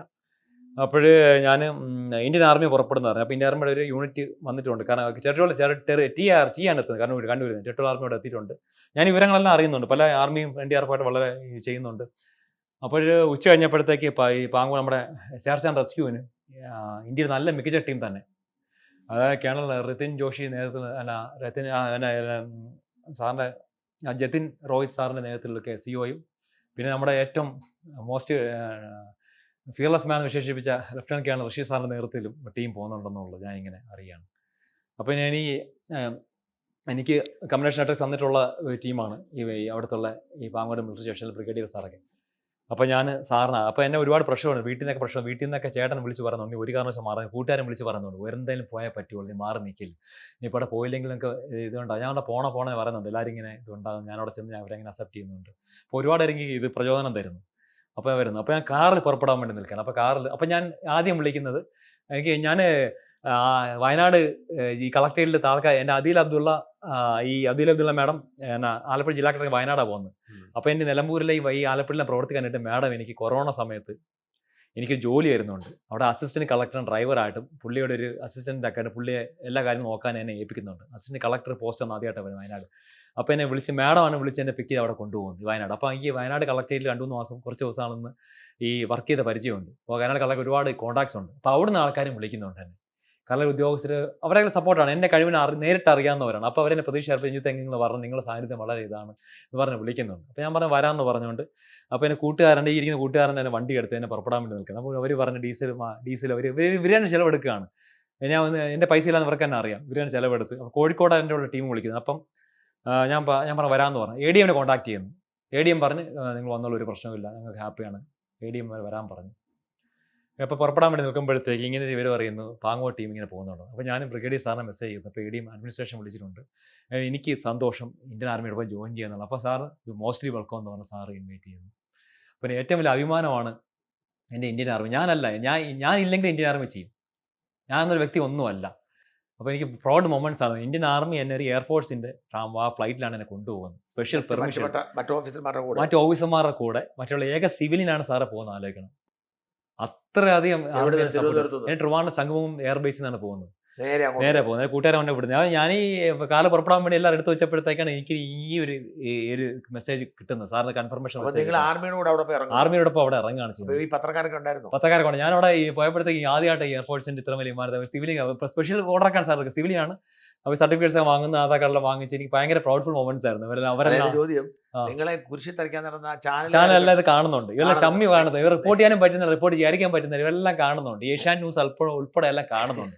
ഞാൻ ഈ കേരളം ഈ ഇത്ര വലിയ ഒരു ടീമിനോടൊപ്പം ഇവിടെ ഇറങ്ങുന്നത്, അതിൽ ഒരു സിവില് അവരെ കണ്ട് അന്തം വിട്ട് ഇവനെങ്ങനെ ഇവരെ കൊണ്ടുപോകുന്നത് എന്നുള്ള ഭയങ്കര ഇത്. കാരണം ഇവരെ തേജോവധം ചെയ്യും. അവിടെ ഞാൻ എല്ലാം വന്നിറങ്ങി തേജോവധം ചെയ്യാൻ. അതുകൊണ്ടാണ് ഇത്തവണ ഒരു ആർക്കും ഇന്റർവ്യൂ കൊടുത്തില്ലേ? ഇല്ല, ഞാൻ ഞാൻ വലിയൊരു രക്ഷാദൗത്യം നടത്തിയ ആളാ. അതിൻ്റെ അകത്ത് മോസ്റ്റ് ഈ ഈ കേണൽ ഋഷി സാർ, ഈ ലഫ്റ്റനന്റ് ഋഷി സാർ ഇവിടെ വന്നിട്ട് പാങ്ങോട് തിരിച്ച് വന്നില്ല. നമ്മൾ 10 ദിവസം പാങ്ങോട് വന്നായിരുന്നു. അപ്പോൾ മറ്റുള്ള ഓഫീസേഴ്സിന് മുന്നിൽ പറഞ്ഞു, സാറ് ഞാൻ കേട്ടതിന് എനിക്കത് രോമാഞ്ചമായി പോയി. ഹീറോ ഓഫ് ദ മിഷൻ എന്നാണ് സാറ് മറ്റുള്ള ഓഫീസറെ പരിചയപ്പെടുത്തി. നീ കേട്ടപ്പോൾ സാറ് ഇത് കൂടുതൽ കമ്പനേഷൻ വേണ്ട, സാറ് പറഞ്ഞതിന് ഏറ്റവും വലിയൊരു കാരണം അവിടെ അല്ല, നിങ്ങൾ ഇത്തവണ മനഃപൂർവ്വം ചാനലുകൾക്ക് ഞാൻ മനഃപൂർവ്വം കൊടുത്തില്ല. ഞാൻ ഹെലികോപ്റ്റർ വന്ന് ഇറങ്ങുന്ന കയറി പോകുന്നതെല്ലാം ഉണ്ട്. ഞാൻ മനഃപൂർവ്വം അപ്പോൾ ഒരു സിവിലിയൻ കയറി കിടക്കാം. അപ്പോൾ അകത്ത് വന്നാൽ കുറച്ച് പേർക്ക് ഹെലികോപ്റ്റർ കയറാൻ ചാൻസ് കിട്ടിയുള്ളൂ. അതിൽ NDRF വേറെ ആർമിക്ക് യൂണിറ്റ് മാത്രമേ അതിനകത്ത് കയറാൻ പറ്റിയിട്ടുള്ളൂ. ബാക്കിയുള്ള ടീമുകൾക്കൊന്നും അതിനകത്ത്. നിങ്ങൾ അവിടെ ചെല്ലുന്ന യുദ്ധം അതിന് പിറ്റേ ദിവസമാണോ അപകടം ഉണ്ടായത്? അപകടം ഉണ്ടാകുന്ന ഒന്നാം ദിവസം വൈകിട്ട് അപകടം ഉണ്ടാകും. ഞാൻ പിറ്റേ ദിവസം ഞാൻ രാവിലെ ഇവിടെ എത്തുന്നു, ഈ കർണാടക എത്തുന്നു, വൈകിട്ട് എത്തുന്നു, 6:30 ഫ്ലൈറ്റ് പോകുന്നു, അരമണിക്കൂർ കൊണ്ട് കോഴിക്കോട് 7:30 ആയപ്പോൾ കോഴിക്കോട് എത്തുന്നു. അന്ന് തന്നെ എത്തുന്നു. പിന്നെ സ്പെഷ്യൽ ഒരു കോൺവോയ് ഇവിടെ ഇടുന്നു. നമുക്ക് നമ്മുടെ ഇതും പ്രത്യേക ബസ്സുകളൊക്കെ കിട്ടാണ് ഞങ്ങൾ വയനാട്. 2ാം ദിവസം രാവിലെ മോർണിംഗ് അന്ന് കാലിക്കറ്റ് ഹോൾട്ട് ചെയ്യുന്നു. ആർമി ഒരു ബേസ് ഉണ്ട് അവിടെ. കാലിക്കറ്റ് അവിടെ തങ്ങുന്നു, അവിടെ ഭക്ഷണം കഴിച്ച് കണക്കുന്നു. 2ാം ദിവസം വെളുപ്പിനെ തന്നെ പുറപ്പെട്ട് 2ാം ദിവസം അവിടെ എത്തുന്നു. അന്ന് തൊട്ട് തുടങ്ങി ഓപ്പറേഷൻ. എന്തായിരുന്നു നിങ്ങളുടെ ജോലി? ഞങ്ങളുടെ ഓപ്പറേഷൻ വെച്ചാൽ ഫുള്ള് ഭയങ്കര നമുക്ക് ആർമിയാണ് പറഞ്ഞത്. ആർമി എന്നെ അത്ര വിശ്വാസം അർപ്പിച്ചിട്ടുണ്ടായിരുന്നു. എനിക്ക് അത്രയധികം ആർമിയോടൊപ്പം ഞാൻ ആർമി ഇല്ലെങ്കിൽ ഞാൻ ഇല്ലെങ്കിലും ആർമി ചെയ്യും. എനിക്ക് കിട്ടിയ ഏറ്റവും വലിയ ഭാഗ്യമാണ് ഇന്ത്യൻ ആർമിയോടൊപ്പം അത്രയും വലിയ മികച്ച ഓഫീസറോടൊപ്പം എനിക്ക് ആ ടീമിനോടൊപ്പം സ്പെഷ്യൽ ഓപ്പറേഷൻ ചെയ്യുന്ന അവർ മറാത്ത റെജിമെന്റിനോടൊക്കെ മറാത്ത ഇൻഫൻട്രി യൂണിറ്റിനോടൊക്കെ ചെയ്യാൻ പറ്റിയത് വളരെ ഭാഗ്യമാണ്. ഫസ്റ്റ് നമ്മൾ സ്പോട്ട് ഔട്ട് ചെയ്ത് റിക്കവറി കാര്യങ്ങൾ ഏറ്റ സ്ഥലങ്ങൾ നമ്മൾ ആ ഒരു അപകടം നടന്ന വില്ലേജ് ഓഫീസിന്റെ, അതായത് ചൂരൽമലയുടെ ബാക്കിലുള്ള നമ്മൾ ആ സ്ഥലങ്ങൾ സ്പോട്ട് ഔട്ട് ചെയ്ത് അവിടുന്ന് ഒരുപാട് ബോഡി റിക്കവർ ചെയ്യാൻ സാധിച്ചു. പിന്നെ സ്കൂളിൻ്റെ ബാക്കിൽ ആ സ്ഥലങ്ങളെല്ലാം പറഞ്ഞു കൊടുത്തു. അവിടെ പിന്നെ NDRF ആവശ്യപ്പെട്ട് NDRF ആ സ്ഥലങ്ങളിലേക്ക് സ്പോട്ട് ഔട്ട് ചെയ്തു. ഇതിനകത്ത് നോട്ടബിൾ ആയിട്ടുള്ള ഓപ്പറേഷൻസ് എന്ന് പറഞ്ഞാൽ ആർമിക്ക് 3 പേരെ ഏറ്റവും മോസ്റ്റ് ഡേഞ്ചറസ് ഓപ്പറേഷൻ എന്ന് പറയാം ഈ വയനാട് മിഷനിലെ. ഈ വയനാടിൻ്റെ ഈ ചരിത്രത്തിൽ വെച്ച് ഏറ്റവും മോസ്റ്റ് ഡേഞ്ചറസ് സൂചിപ്പാറയിൽ കുടുങ്ങിക്കിടന്ന 3 പേര്, അതായത് തിരയാൻ വന്ന പേര് ഒരു ദിവസം ഫുൾ അതിൻ്റെ അകത്ത് കുടുങ്ങിക്കിടന്നു പോയി. ആഹാരം മുറിവേറ്റ് ആഹാരമില്ല, വെള്ളമില്ലാതെ ഒരു ദിവസം നൈറ്റ് ഉൾപ്പെടെ പിറ്റേ ദിവസം നമ്മൾ അറിയപ്പെടുന്നത്. ഞാൻ ആ സമയത്ത് ലഫ്റ്റനന്റ് ഋഷി സാർ നിർദ്ദേശപ്രകാരം ഞാൻ ആ സൂചിപ്പാറ ആ സ്ഥലങ്ങളിൽ ഞാൻ സെർച്ച് നടത്തിക്കൊണ്ട്, കാരണം നമ്മൾ ചെയ്യുന്ന സ്പെഷ്യൽ ടാസ്കുകളാണ്. നമ്മൾ JCB അടുത്ത് പോയി അവിടെ നിൽക്കുക ഒരുപാട് ആൾക്കാരുണ്ട്. അവർ ചെയ്യുന്ന വലിയ ടാസ്കുകൾ സന്നദ്ധ സംഘടനകളുണ്ട്, ഇന്ത്യ ഫയർഫോഴ്സ് എല്ലാം ഉണ്ട്. അപ്പോൾ നമ്മളെ ഏൽപ്പിച്ച് നമ്മൾ ചെയ്യുന്ന ദൗത്യം എന്ന് പറഞ്ഞാൽ ഇന്ത്യൻ ആർമി എല്ലാ സ്പെഷ്യൽ ഓപ്പറേഷൻസാണ് ഇന്ത്യൻ ആർമി ചെയ്യുന്നത്. ആർക്കും എത്തപ്പെടാത്ത സ്ഥലത്തിലുള്ള അതാണ് ഇന്ത്യൻ ആർമിയുടെ വേറിട്ടൊരു ലെവൽ എന്ന് പറയുന്നത്. ഇന്ത്യൻ ആർമിയുടെ ഏറ്റവും മഹത്വകരമായ സർവീസ് എന്ന് പറഞ്ഞാൽ അതാണ്. ആർക്കും എത്തപ്പെടാൻ പറ്റാത്ത സ്ഥലത്ത്, ആർക്കും ആക്സസ് ചെയ്യാൻ പറ്റാത്ത സ്ഥലത്ത് അവിടെ പോയി ഡീപ്പ് സെർച്ച് ചെയ്യുക എന്നുള്ളതാണ്. അതിൻ്റെ കുറേ വിഷ്വൽസ് വീഡിയോസ് എല്ലാം അവിടെ ഫോറസ്റ്റ് എടുത്തോ എല്ലാം നമുക്ക് എല്ലാം കയ്യിൽ ഇപ്പോൾ കിട്ടിയിട്ടുണ്ട്. ഇപ്പോൾ ആ സ്ഥലത്ത് നിന്ന് 3 പേരെ രക്ഷിച്ചത് ഇന്ത്യൻ ആർമിയാണ്. അതിൽ ഫസ്റ്റ് 2 പേരെ ആ കുടുങ്ങി അതിനകത്ത് കിടക്കുന്ന ഞാൻ ഇറങ്ങിയാണ് ഫസ്റ്റ് ഞാനാണ് ഇറങ്ങുന്നത്. ഇപ്പം ഞാൻ ചെയ്താലും അത് ഇന്ത്യൻ ആർമി തന്നെയാണ് ചെയ്യുന്നത്. കാരണം എന്നെ കൊണ്ടുവന്നത് ഇന്ത്യൻ ആർമിയാണ്. ഇന്ത്യൻ ആർമിയുടെ ക്യാമ്പിലാണ് കിടന്നത്. ഞാൻ ഇന്ത്യൻ ആർമിയുടെ ഭക്ഷണമാണ് ഞാനാണ് സൂചിപ്പാറ രക്ഷിക്കുന്നത്. ആ സമയത്തുള്ള ഇവർ എന്നിട്ട് ആദ്യം രഞ്ജിത്ത് ഇസ്ര ഇറങ്ങുന്നുള്ളതെല്ലാം ആ സൂചിപ്പാറ രക്ഷിച്ചുകൊണ്ട് ആ ഒരു സേഫ് സോണിലേക്ക് എയർലിഫ്റ്റ് ചെയ്യാനുള്ള എല്ലാം അവരെ സേഫായിട്ട് എത്തിക്കുന്ന ആൾ ഞാൻ തന്നെയാണ്. അപ്പോൾ അതിൻ്റെ കുറേ ഞാനല്ലത് ചെയ്യുന്നത്, ഇന്ത്യൻ ആർമിയാണ് ചെയ്യുന്നത് പറയാൻ പറ്റുള്ളൂ. ഞാനാണ് ഫസ്റ്റ് ഇറങ്ങുന്നെങ്കിലും എനിക്ക് ഒരിക്കലും നമുക്ക് ഇടയ്ക്ക് സ്വയം ആവശ്യപ്പെടും എന്നെ ഇന്ത്യൻ ആർമി. ഈ ബോഡി ഒക്കെ റിക്കവർ ചെയ്യുന്ന അനുഭവം എന്ന് പറഞ്ഞത് ഭയങ്കര അങ്ങനെ ബോഡി ഞങ്ങൾ പോയപ്പോഴത്തേക്ക് പിന്നെയുള്ള ഓപ്പറേഷൻ ഹെലികോപ്റ്റർ വഴി ഇവിടെ ചെയ്യുന്നുണ്ട്. അതായത് സൺറൈസ് വാലി ഒരു ദ്വീപ് പോലെ കിടക്കുന്നുണ്ട്. ഇപ്പോൾ നമ്മുടെ നിഗമനം അനുസരിച്ച് അവിടെ ഒരുപാട് ഈ രണ്ട് വെള്ളം സറൗണ്ട് ചെയ്യുന്ന ദ്വീപായതുകൊണ്ട് കുറേ റിമൈൻസ് അങ്ങനെ ചെയ്യാനാണ്. അവിടെ ബോഡി പാർട്സ് വളരെ വേദനാജനകമായിരുന്നു. ഞാൻ പറഞ്ഞല്ലോ, അതിനകത്ത് പല ബോഡിയും കിട്ടിയിട്ടുണ്ട്. അതിനകത്ത് ബോഡി പാർട്സ് എല്ലാം റിക്കവർ ചെയ്ത ബോഡി പാർട്സ് ആണ്. കാരണം എല്ലാം ആ സമയത്ത് നമ്മളെ ഹൊറിബിൾ നമ്മുടെ നിഗമനം എല്ലാം തന്നെ ശരിയാണ്. ഇന്ന സ്ഥലത്തുള്ള ഇത് ഉണ്ടാകുന്ന നമ്മൾ ചെയ്യുന്ന ആക്സസ് പോയിന്റ്സ് എല്ലാം അൺആക്സസിബിൾ പോയിന്റ്സ് ആണ്. ആർക്ക് ഇറങ്ങാൻ പറ്റുന്ന സ്ഥലത്താണ് ഇന്ത്യൻ ആർമി ഓപ്പറേഷൻ ചെയ്യുന്നത്. എന്നിട്ട് ഈ നിങ്ങൾ ഈ ആദ്യം തന്നെ മുണ്ടക്കൈ വരെയൊക്കെ പോയോ? മുണ്ടക്കൈ എല്ലാം പോയി ആദ്യം തന്നെ. എങ്ങനെ അവിടെ കടന്നു? ആദ്യം വെള്ളമില്ലായിരുന്നോ? ആദ്യം വെള്ളം നമ്മൾ റോപ്പ് കെട്ടി പല സ്ഥലങ്ങളിലും പോയി. പിന്നെ പല സ്ഥലങ്ങളിലും ഈ കോഴിയെ കഴിച്ചു വിട്ടിട്ടില്ല. നമ്മൾ തീറ്റിയെല്ലാം കൊണ്ട് കൊടുത്ത്, പിന്നെ കോഴി അഴിച്ചു വിട്ട് പട്ടിക്ക് തീറ്റി കൊടുത്ത്, അങ്ങനെ കുറേ കാര്യങ്ങൾ. ഈ മൃഗങ്ങളൊക്കെ അഴിച്ചുവിടാത്ത ഒരുപാട് സ്ഥലങ്ങളുണ്ടായിരുന്നു. പശുവിന് 2 ടൈപ്പ് മാറ്റി അഴിച്ചു വിട്ട് അവിടെ ചെന്നിട്ട് അഴിച്ചുവിടാത്ത ഒരുപാട് സാധനങ്ങൾ, അങ്ങനെ കുറേ കാര്യങ്ങൾ ചെയ്ത്. പിന്നെ നമ്മൾ ബാക്കിയുള്ള ടീംസിന് ഈ JCB കോരുന്ന അവിടെയാണ് സാർ കാണുന്നുള്ളൂ, അവിടെയാണ് കൂടുതൽ ആൾക്കാർ നിന്നും കാര്യങ്ങളെല്ലാം മനസ്സിലായില്ലേ. അപ്പോൾ നമ്മുടെ സേവനം കൂടുതൽ ഉപയോഗപ്പെടുത്തിയതെന്ന് പറഞ്ഞു കഴിഞ്ഞാൽ ഇങ്ങനെ ആക്സസ് അവിടെ ഈ വെള്ളച്ചാട്ടം കൊണ്ടല്ലോ, ഈ കുത്തനെയുള്ള ചെങ്കുത്തായ പാറകൾ റോപ്പ് കെട്ടി നോക്കുക, ഇങ്ങനെ സ്ഥലങ്ങളാണ് നമ്മൾ കൂടുതൽ ആക്സസ് ചെയ്ത് അവിടെ ഫുള്ള് സെർച്ച് ആൻഡ് റിക്കവറി നോക്കുക, അല്ല സെർച്ച് ആൻഡ് റെസ്ക്യൂവിനുള്ള ഇതുകൊണ്ട് അവിടെ സൂചിപ്പാറ വെള്ളച്ചാട്ടത്തിൽ ഇറങ്ങി സൂചിപ്പാറ വെള്ളച്ചാട്ടത്തിൽ ഇറങ്ങി അവിടെ എല്ലാം ചെയ്ത് ആ വീഡിയോസ് എല്ലാം ഉണ്ട്. വളരെ കാരണം മുകളിൽ നിന്ന് ക്യാമറ എത്തിയിട്ട് പോലും ആൾക്കാർക്ക് ഇറങ്ങാൻ പറ്റുന്നില്ല. പിന്നെ കയറിയിട്ട് പോകുന്ന പോലെ താഴെയുള്ള വീഡിയോസ് കുറേയൊക്കെ ആക്സസ് ചെയ്തിട്ടുണ്ട്. കാരണം വീഡിയോസ് ഒരാൾ എടുക്കാൻ പറഞ്ഞാൽ ഇപ്പം അവന് ഡേഞ്ചറാണ്. അങ്ങനത്തെ ഉള്ള സ്ഥലങ്ങളാണ് ഞങ്ങൾ ചെയ്തത്. ആ സാറിന് പ്രത്യേകിച്ച് ലെഫ്റ്റനന്റ് കേണൽ ഋഷി സാറിന് അത്രയധികം വിശ്വാസം ഉണ്ടായിരുന്നു. ആ സാറിനെ സപ്പോർട്ട് ചെയ്യും വളരെ അധികമാണ്. സാർ അത്രയധികം ഒരു വിശ്വാസം അർപ്പിച്ചിരുന്നതാണ്. പ്രത്യേകിച്ച് എനിക്ക് ആ ഇന്ത്യൻ ആർമിയോടൊപ്പം ഞാൻ ചെയ്യുന്ന ഒരിക്കലും പറയാൻ പറ്റില്ല. എൻ്റെ ഇന്ത്യൻ ആർമി സപ്പോർട്ടാണ്. എൻ്റെ ഇന്ത്യൻ ആർമി കാല് നല്ല പരിക്ക് പറ്റി, ആ വീഡിയോസ് എല്ലാം ഉണ്ട്. ആ സമയത്തുള്ള നല്ല ഇവർ റെസ്ക്യൂ ചെയ്ത സമയത്ത് ഈ 2 പേര് കിടന്ന് പറഞ്ഞു കഴിഞ്ഞാൽ ചെങ്കുത്തായ ഒരു പാറ തരണം ചെയ്യുമായിരുന്നു. ചെങ്കുത്തായ പാറ കഴിഞ്ഞിട്ട് വളരെ ഹൈ ഡീപ്പ് കറണ്ട് എന്ന് വെച്ചാൽ അത്രയധികം ഫ്ലോയിങ് ഉള്ള വാട്ടർ, അവിടെ പെട്ടെന്ന് വെള്ളം കൂടിക്കൊണ്ടിരിക്കുകയായിരുന്നു. 2 നദി സമന്വയിപ്പിക്കുന്നതായിരുന്നു ഈ വരുന്ന പോർഷൻസ്. അവിടെ പെട്ടെന്നാണ് മഴ പെയ്യുമ്പോൾ ഫാസ്റ്റായിട്ട് വെള്ളം ഇവരിയ്ക്കുന്ന ഈ പാറക്കെട്ട് മുങ്ങാൻ വേണ്ടി നിൽക്കുകയാണ്. ഇവരെത്രയും പെട്ടെന്ന് ഇവാക്യുവേറ്റ് ചെയ്ത് മാറ്റണം. ആ ചെങ്കുത്തായ പാറ കഴിഞ്ഞ് ആ ഫാസ്റ്റ് ഫ്ലോയിങ് ആ കുറേ റിവർ പോകുന്ന ഹെവി ബോൾഡേഴ്സ് കിടപ്പുണ്ട്, വലിയ പാറകളാണ്. ഇതെല്ലാം ഫസ്റ്റ് മാനാണ് ഞാൻ പോകുന്നത്. ഫസ്റ്റ് മാൻ എന്ന് പറയുമ്പോൾ അത്രയധികം സാഹസം എടുക്കുന്നവർക്ക് മാത്രം റോപ്പ് ഫസ്റ്റ് മാൻ. ബാക്കി മിഡിൽ മാനെ കാലിൽ ഇറങ്ങുന്നതുകൊണ്ട് തന്നെ ഈ റോപ്പിൽ എത്തിക്കേണ്ടത് ഞാൻ തന്നെയാണ് വേണ്ടത്. അപ്പോൾ ഈ ചാടി കടന്ന് എൻ്റെ ഈ മുട്ടെല്ലാം നല്ല സിവിയർ ആയിട്ടുള്ള ഇഞ്ചുറി ഉണ്ട്. കൈ മുട്ടും ഇതെല്ലാം സിവിയർ ആയിട്ട് ഇഞ്ചുറി, എൻ്റെ ഹെൽമെറ്റ് എല്ലാം പോകുന്നു. കാരണം ഞാൻ എന്തെങ്കിലും റിസ്ക് ചെയ്തേ പറ്റുള്ളൂ. കാരണം ഇവരെ ഇവാക്യുവേറ്റ് ചെയ്ത് ഈ എയർലിഫ്റ്റ് ചെയ്യാനുള്ള സ്ഥലത്തേക്ക് ഇവരെ സേഫ് പൊസിഷനിൽ എത്തിക്കണം. ഫസ്റ്റ് എയർഫോഴ്സ് വന്നിട്ട് നോക്കിയിട്ട് പോയി. ജസ്റ്റ് നമ്മൾ ഇറങ്ങുന്നതിന് മുമ്പ് എയർഫോഴ്സ് വന്ന് നോക്കി. അപ്പോൾ ഞാൻ വരുമ്പോഴത്തേക്ക് 1 മണിക്കൂർ കഴിഞ്ഞാണ് വന്നത്. അപ്പോൾ കുറേ ആൾക്കാരോട് കൂടി നിൽപ്പുണ്ടായിരുന്നു, ഫോറസ്റ്റും ബാക്കിയുള്ള കാര്യങ്ങളെല്ലാം ഉണ്ടായിരുന്നു. അപ്പോൾ എൻ്റെ ഒരു കമാൻഡ് ഉണ്ടായിരുന്നു. അപ്പോൾ ഞാൻ പറഞ്ഞു ഞാൻ റിസ്ക് എടുക്കാൻ. അപ്പോൾ ഞാൻ ലെഫ്റ്റനന്റ് കേണൽ ഋഷി സാറിനെ അറിയിച്ചു, സാർ ഞാൻ ഇറങ്ങുവാണ്. അപ്പോൾ എനിക്ക് എൻ്റെ റേഞ്ചിൽ അപ്പോൾ അടുത്തുള്ള ആളെ വിളിച്ചിട്ടാണ് സാർ അവിടെ ഞാൻ കാണുന്നത്. സാർ ഇറങ്ങുവാണ്, ഞാൻ റിസ്ക് ഉണ്ട്. അപ്പോൾ എനിക്ക് ഞാൻ അനുമതി കിട്ടി, ഞാൻ ഉടനെ ഇറങ്ങുകയാണ്. കാരണം ഞാൻ ഇന്ത്യൻ ആർമിയോടൊപ്പം പാർട്ടായിട്ടാണ് വന്നത്. ഞാൻ സപ്പോർട്ട് ചെയ്യുന്ന ഇന്ത്യൻ ആർമിയാണ്. അവരുണ്ടാകുന്ന എനിക്ക് എന്തിനെ പറ്റി അവർ രക്ഷിക്കും എന്നുള്ള നല്ല വിശ്വാസം എനിക്കുണ്ട്. അവരെ കളഞ്ഞിട്ട് പോയിട്ട് അവർ വിശ്വസിക്കുന്നുണ്ട്.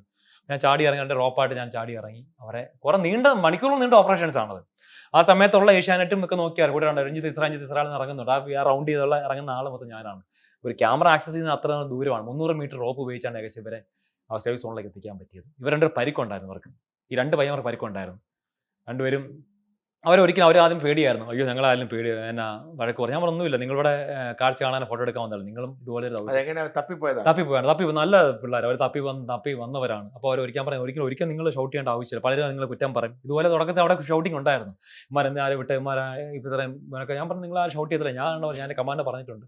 സാർ അതുപോലെയാണ് ഇവരോട് പറഞ്ഞത്. അവരും ഇതുണ്ടായില്ല, അവർ ചെയ്തല്ലോ, അവർക്ക് കുടുങ്ങിപ്പോയി. അവർ പെട്ടെന്ന് ഫാസ്റ്റ്, ഞാൻ പറഞ്ഞില്ല, അവിടുത്തെ പ്രകൃതി പെട്ടെന്ന് മാറുന്നതാണ്. പെട്ടെന്ന് കയറി വെള്ളം കൂടുകയും അതുപോലെ കുറയുന്ന സ്ഥലമാണത്. വളരെ രൗദ്രഭാവത്തിൽ ഒഴുകുന്ന പുഴയാണ്. ഇപ്പോൾ ഈ 1-2 ദിവസങ്ങളിലാണ് അതിൻ്റെ രൗദ്രഭാവം കുറഞ്ഞത്. വളരെ ഹൊറിബിളാണ്. വീട് നോക്കുമ്പോൾ പറയാം, വളരെ ഹൊറിബിൾ സിറ്റുവേഷൻ ആയിരുന്നു. ആ വയനാട് ആ ഒരു മിഷനിൽ തന്നെ ഏറ്റവും നോട്ടബിൾ ആയിട്ടുള്ള, ഏറ്റവും ഡേഞ്ചറസ് ആയിട്ടുള്ള ഒരു റെസ്ക്യൂ ഓപ്പറേഷൻ ചെയ്യാൻ സാധിച്ചതിൽ, ഇന്ത്യൻ ആർമിക്കൊപ്പം ചെയ്യാൻ സാധിച്ചതിൽ വളരെയധികം അഭിമാനിക്കുന്നു. ആ കാര്യത്തിൽ ഞാൻ 2 കാര്യങ്ങൾ ചോദിക്കട്ടെ. നിങ്ങൾ ഇത് തുടരുക, ഈ രക്ഷാപ്രവർത്തനം തുടരും? തീർച്ചയായിട്ടും തുടരും. കാരണം വിമർശനം ഇപ്പം ഒരു നെഗറ്റീവ് വന്നാലും വയനാട് സംഭവം വന്നതോടെ, കാരണം ഇപ്പം തന്നെ അവരോട് ഈ ഒരുപാട് മികച്ച ഓപ്പറേഷൻ, സാർ ഫേസ്ബുക്ക് ഇൻസ്റ്റാഗ്രാം നോക്കി അത് കണക്കുള്ള ആൾക്കാർ ഫോളോവേഴ്സ് എല്ലാം കൂടി അവർ ഷെയർ ചെയ്യുന്നുണ്ട്. അപ്പോൾ ഇവർക്ക് ഈ മനഃപൂർവ്വം ക്രൂശിക്കാൻ വേണ്ടി നിൽക്കുന്ന, അല്ലെങ്കിൽ ഏതെങ്കിലും ലോബിക്ക് വേണ്ടി എന്ന് പറയാം, ഒരു ലോബിക്ക് വേണ്ടി ക്രൂശിക്കാൻ നിൽക്കുന്നവർക്ക് പോലും വാ അടപ്പിക്കുന്ന ഉത്തരമാണ് ഞാൻ വയനാട് മിഷൻ ചെയ്തത്. രണ്ടാമത്തെ ചോദ്യം, നിങ്ങൾക്ക് ജീവിക്കണം. അപ്പൊ എന്ത് ചെയ്യും? എന്നെ സപ്പോർട്ട് ചെയ്യാൻ ഞാൻ എൻ്റെ ചേട്ടനും വാങ്ങിത്ത ബുള്ളറ്റ്, ഞാൻ പറഞ്ഞു പല ചാനൽസ് പറഞ്ഞു ബുള്ളറ്റ് വിറ്റാണ് പറഞ്ഞത്, പല വിവാഹങ്ങളും മുടങ്ങിയിരുന്നു ഞാൻ ബോഡി എടുക്കുന്നതൊക്കെ ഉള്ളതുകൊണ്ട് തന്നെ. ഇപ്പോൾ ഒരുപാട് പേര് ഇങ്ങനെ പ്രപ്പോസ് വരുന്നുണ്ട്, അത് ഒന്നും സെലക്ട് ചെയ്യുന്നില്ല. അത് കാരണം ഇപ്പോൾ അതിൻ്റെ ചാടിക്കറി എന്ത് ഫെയിം കണ്ടോ അങ്ങനെ എടുത്താവുന്ന നല്ല ഒരു പെൺകുട്ടികളൊന്നും ആയിരിക്കണമെന്നില്ല. മനസ്സിലായില്ലേ? എനിക്ക് ഉചിതം വന്നുള്ള, എൻ്റെ പേര് ഇസ്രായേൽ എന്നാണ്, ഞാൻ പറഞ്ഞില്ല. ഞാൻ പറയും 140 കോടി ജനങ്ങൾ എതിർത്താലും ആ ഒരു ശക്തി എന്നെ പ്രൊട്ടക്ട് ചെയ്യുന്ന വിശ്വസിക്കുന്ന ഒരാളാണ് ഞാൻ. ഗ്രൂപ്പായിട്ട് ഞാൻ ചെയ്തിട്ടുണ്ട്, ഒറ്റയ്ക്ക് നിന്ന് ദൗത്യം ചെയ്തിട്ടുണ്ട്. ഒറ്റയ്ക്ക് നിന്ന് ഞാൻ പറഞ്ഞത് ആ ഡീപ്പ് പോലെ ദൗത്യം ചെയ്തിട്ടുണ്ട്. ഞാൻ പ്രൊട്ടക്ട് ചെയ്ത് കൊണ്ടുവന്നിട്ടുണ്ട്. ഞാനും വിശ്വസിക്കുന്നതല്ല, എൻ്റെ ഈ 140 കോടി ജനങ്ങൾ എതിർത്താലും, ഈ ലോകം മുഴുവൻ എതിർത്താലും, ആ ദൈവം എന്നെ കൈവിട്ടാലും മാത്രം ഞാൻ അനാഥമാകുന്നുള്ളൂ. ഞാൻ അപ്പോഴും പറയുന്നുണ്ട്, എന്നെ അവിടെ കുറിച്ച് പറഞ്ഞു. ഞാൻ ന്യൂസ് 18 റിപ്പോർട്ട് കൊടുക്കുമ്പോൾ ഞാൻ പറയുന്നുണ്ട്, അത് ഞാൻ ഇന്നും ആവർത്തിക്കുന്നത്. ഞാൻ ഇസ്രായേൽ ആയതുകൊണ്ട് ഞാനൊരു ഏതെങ്കിലും മുസ്ലിംസിനെ ഒന്നും എതിർപ്പല്ല. എന്നെ ഏറ്റവും കൂടുതൽ ഫോളോ ചെയ്യുന്ന, എൻ്റെ സപ്പോർട്ട് മുസ്ലിം സഹോദരൻ ഒരുപാടുണ്ട്. നോക്കിക്കഴിഞ്ഞാൽ ഒരുപാട് ഞാൻ പറഞ്ഞു, മുസ്ലിം സഹോദരൻ പറഞ്ഞു നിങ്ങൾ ഇസ്രായേൽ നിങ്ങൾ വെറുക്കുന്നില്ല, ഞങ്ങൾ നിങ്ങളോടെ ഉണ്ട്, കൂടെയുണ്ട് എന്ന് പറഞ്ഞു. ഇത് വേറെ ലോബി, ഇത് മതപരമായ ലോബിയിൽ വേറെ ലോബിയാണ് കളിച്ചിരിക്കുന്നത്. ഒരു ലോബി കളിച്ചിരിക്കുന്നത് അവർക്ക് ഒതുക്കാൻ വേണ്ടിയുള്ള. ഞാൻ ചിഴൂരുമായിട്ട് ബന്ധപ്പെട്ട് ഈ ഒരു സംഭവം ലോബിയുണ്ട്. ആ ലോബിയാണ് അവരിപ്പം ഈ വയനാട് ദൗത്യം ഇന്ത്യൻ ആർമി ഇവിടെ വന്നതോടുകൂടി അവർക്കൊന്നും മിണ്ടാനായി. ഈ മിലിറ്ററിയോടോ NDRF-നോടോ ഒക്കെ സഹകരിച്ച് പ്രവർത്തിക്കാൻ, പേയ്മെന്റോട് പ്രവർത്തിക്കാൻ വഴിയൊന്നുമില്ലേ? ഇല്ല, ഞാൻ ഒരിക്കലും ആവശ്യപ്പെടുന്നില്ല സാർ. എനിക്ക് അങ്ങനെ ഒരാൾ രക്ഷിച്ചുകൊണ്ടോ റിക്കവർ ചെയ്തുകൊണ്ടോ, പിന്നെ ഒരുപാട് നമ്മളെ സമ്പന്നരായ ആൾക്കാരുണ്ടല്ലോ, അവരെന്തെങ്കിലും വരുന്നെങ്കിൽ സ്പോൺസർ അല്ലെങ്കിൽ ചെയ്യുമോ, എൻ്റെ റെസ്ക്യൂ എക്യുപ്മെന്റിന് സ്പോൺസർ ചെയ്യുമോ, അല്ലെങ്കിൽ ഈ നാളത്തേക്കുള്ള ടിക്കറ്റുകൾ സ്പോൺസർ ചെയ്യുന്നവരൊക്കെ ചെയ്യട്ടെ. ഒരുപാട് ആൾക്കാരിൽ ഇതോടി ഞാൻ പ്രതീക്ഷിക്കപ്പെടുന്നു. അടുത്ത റിസ്ക് ഉണ്ടാവാതിരിക്കട്ടെ, അങ്ങനത്തെ സംഭവം അടുത്ത ഒരിക്കലും ദുരന്തം ഉണ്ടാവാതിരിക്കട്ടെ. ഉണ്ടാവാതിരിക്കട്ടെ. പക്ഷേ ദുരന്തം ഉണ്ടാകാനുള്ള ചാൻസ് കൂടുതലാണ്. മനുഷ്യൻ ഉണ്ടാവാതിരിക്കട്ടെ, ഒരു ദുരന്തം ഉണ്ടാവാൻ ഞങ്ങൾ സ്പോൺസർ ചെയ്തോളാം. ഇനി വേറെ വളരെ കാരണം ഒരുപാട് റെസ്ക്യൂ എക്യുപ്മെന്റ്സ് സാർ, ഒരുപാട് ഞാൻ ഈ ഒരു സാധാരണ കൂലിപ്പണിക്കാരാണെങ്കിലും ഞാൻ ഇറക്കുന്ന എക്യുപ്മെന്റ്സ് എല്ലാം ഫ്രാൻസ്, ഈ ഇറ്റലി, ഇസ്രായേലിനൊക്കെ ഹൈലി സോഫിസ്റ്റിക്കേറ്റഡ് എക്യുപ്മെന്റ്സ്. കാരണം അത് നമ്മൾ കോൺഫിഡൻസ് ആണ് നമ്മൾക്ക് ഇറങ്ങാനുള്ള. അങ്ങനത്തെ ഉണ്ട് ഒരുപാട്. അങ്ങനത്തെ ഒരുപാടുണ്ട്. ഇതെല്ലാം ബുള്ളറ്റ് വിറ്റ് മെച്ചം പിടിച്ച് നല്ലൊരു റെസ്ക്യൂ എക്യുപ്മെന്റ് വാങ്ങിച്ചാൽ പിന്നെ 2 ദിവസം പട്ടിണി ആയിരിക്കും. ഞാൻ തുറന്ന് പറയാം.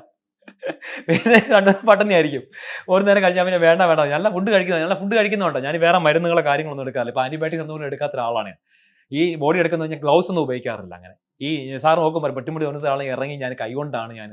അപ്പൊ ദൈവത്തിൽ അങ്ങനെ ഭയങ്കരമായിട്ട് ഞാൻ ഒരു വിശ്വാസമുള്ള ആളാണ്. ഞാൻ പറഞ്ഞ ഒരു വിശ്വാസമുള്ള ആ ദൈവം പ്രൊട്ടക്ട് ചെയ്യുന്നുണ്ട്. ഇറങ്ങി ചാടി അങ്ങ് ഗ്ലൗസ് പോലും ഇല്ലാതെയാണ്. ചിലപ്പം ഈ ഷോർട്സ് മാത്രമേ കാണത്തുള്ളൂ. ഈ തണുത്തുറഞ്ഞ മൂന്നാറിലെ വെള്ളത്തിൽ പോലും ഞാൻ സാറിന് വീഡിയോ നോക്കിയാൽ വീഡിയോ എല്ലാം എൻ്റെ ഉണ്ട്. കാരണം ഇപ്പോൾ തണുത്തുറഞ്ഞ മൈനസ് വെള്ളത്തിൽ പോലും ഞാൻ ഇറങ്ങി അങ്ങനെ ചെയ്യുന്ന ഒരാളാണ്.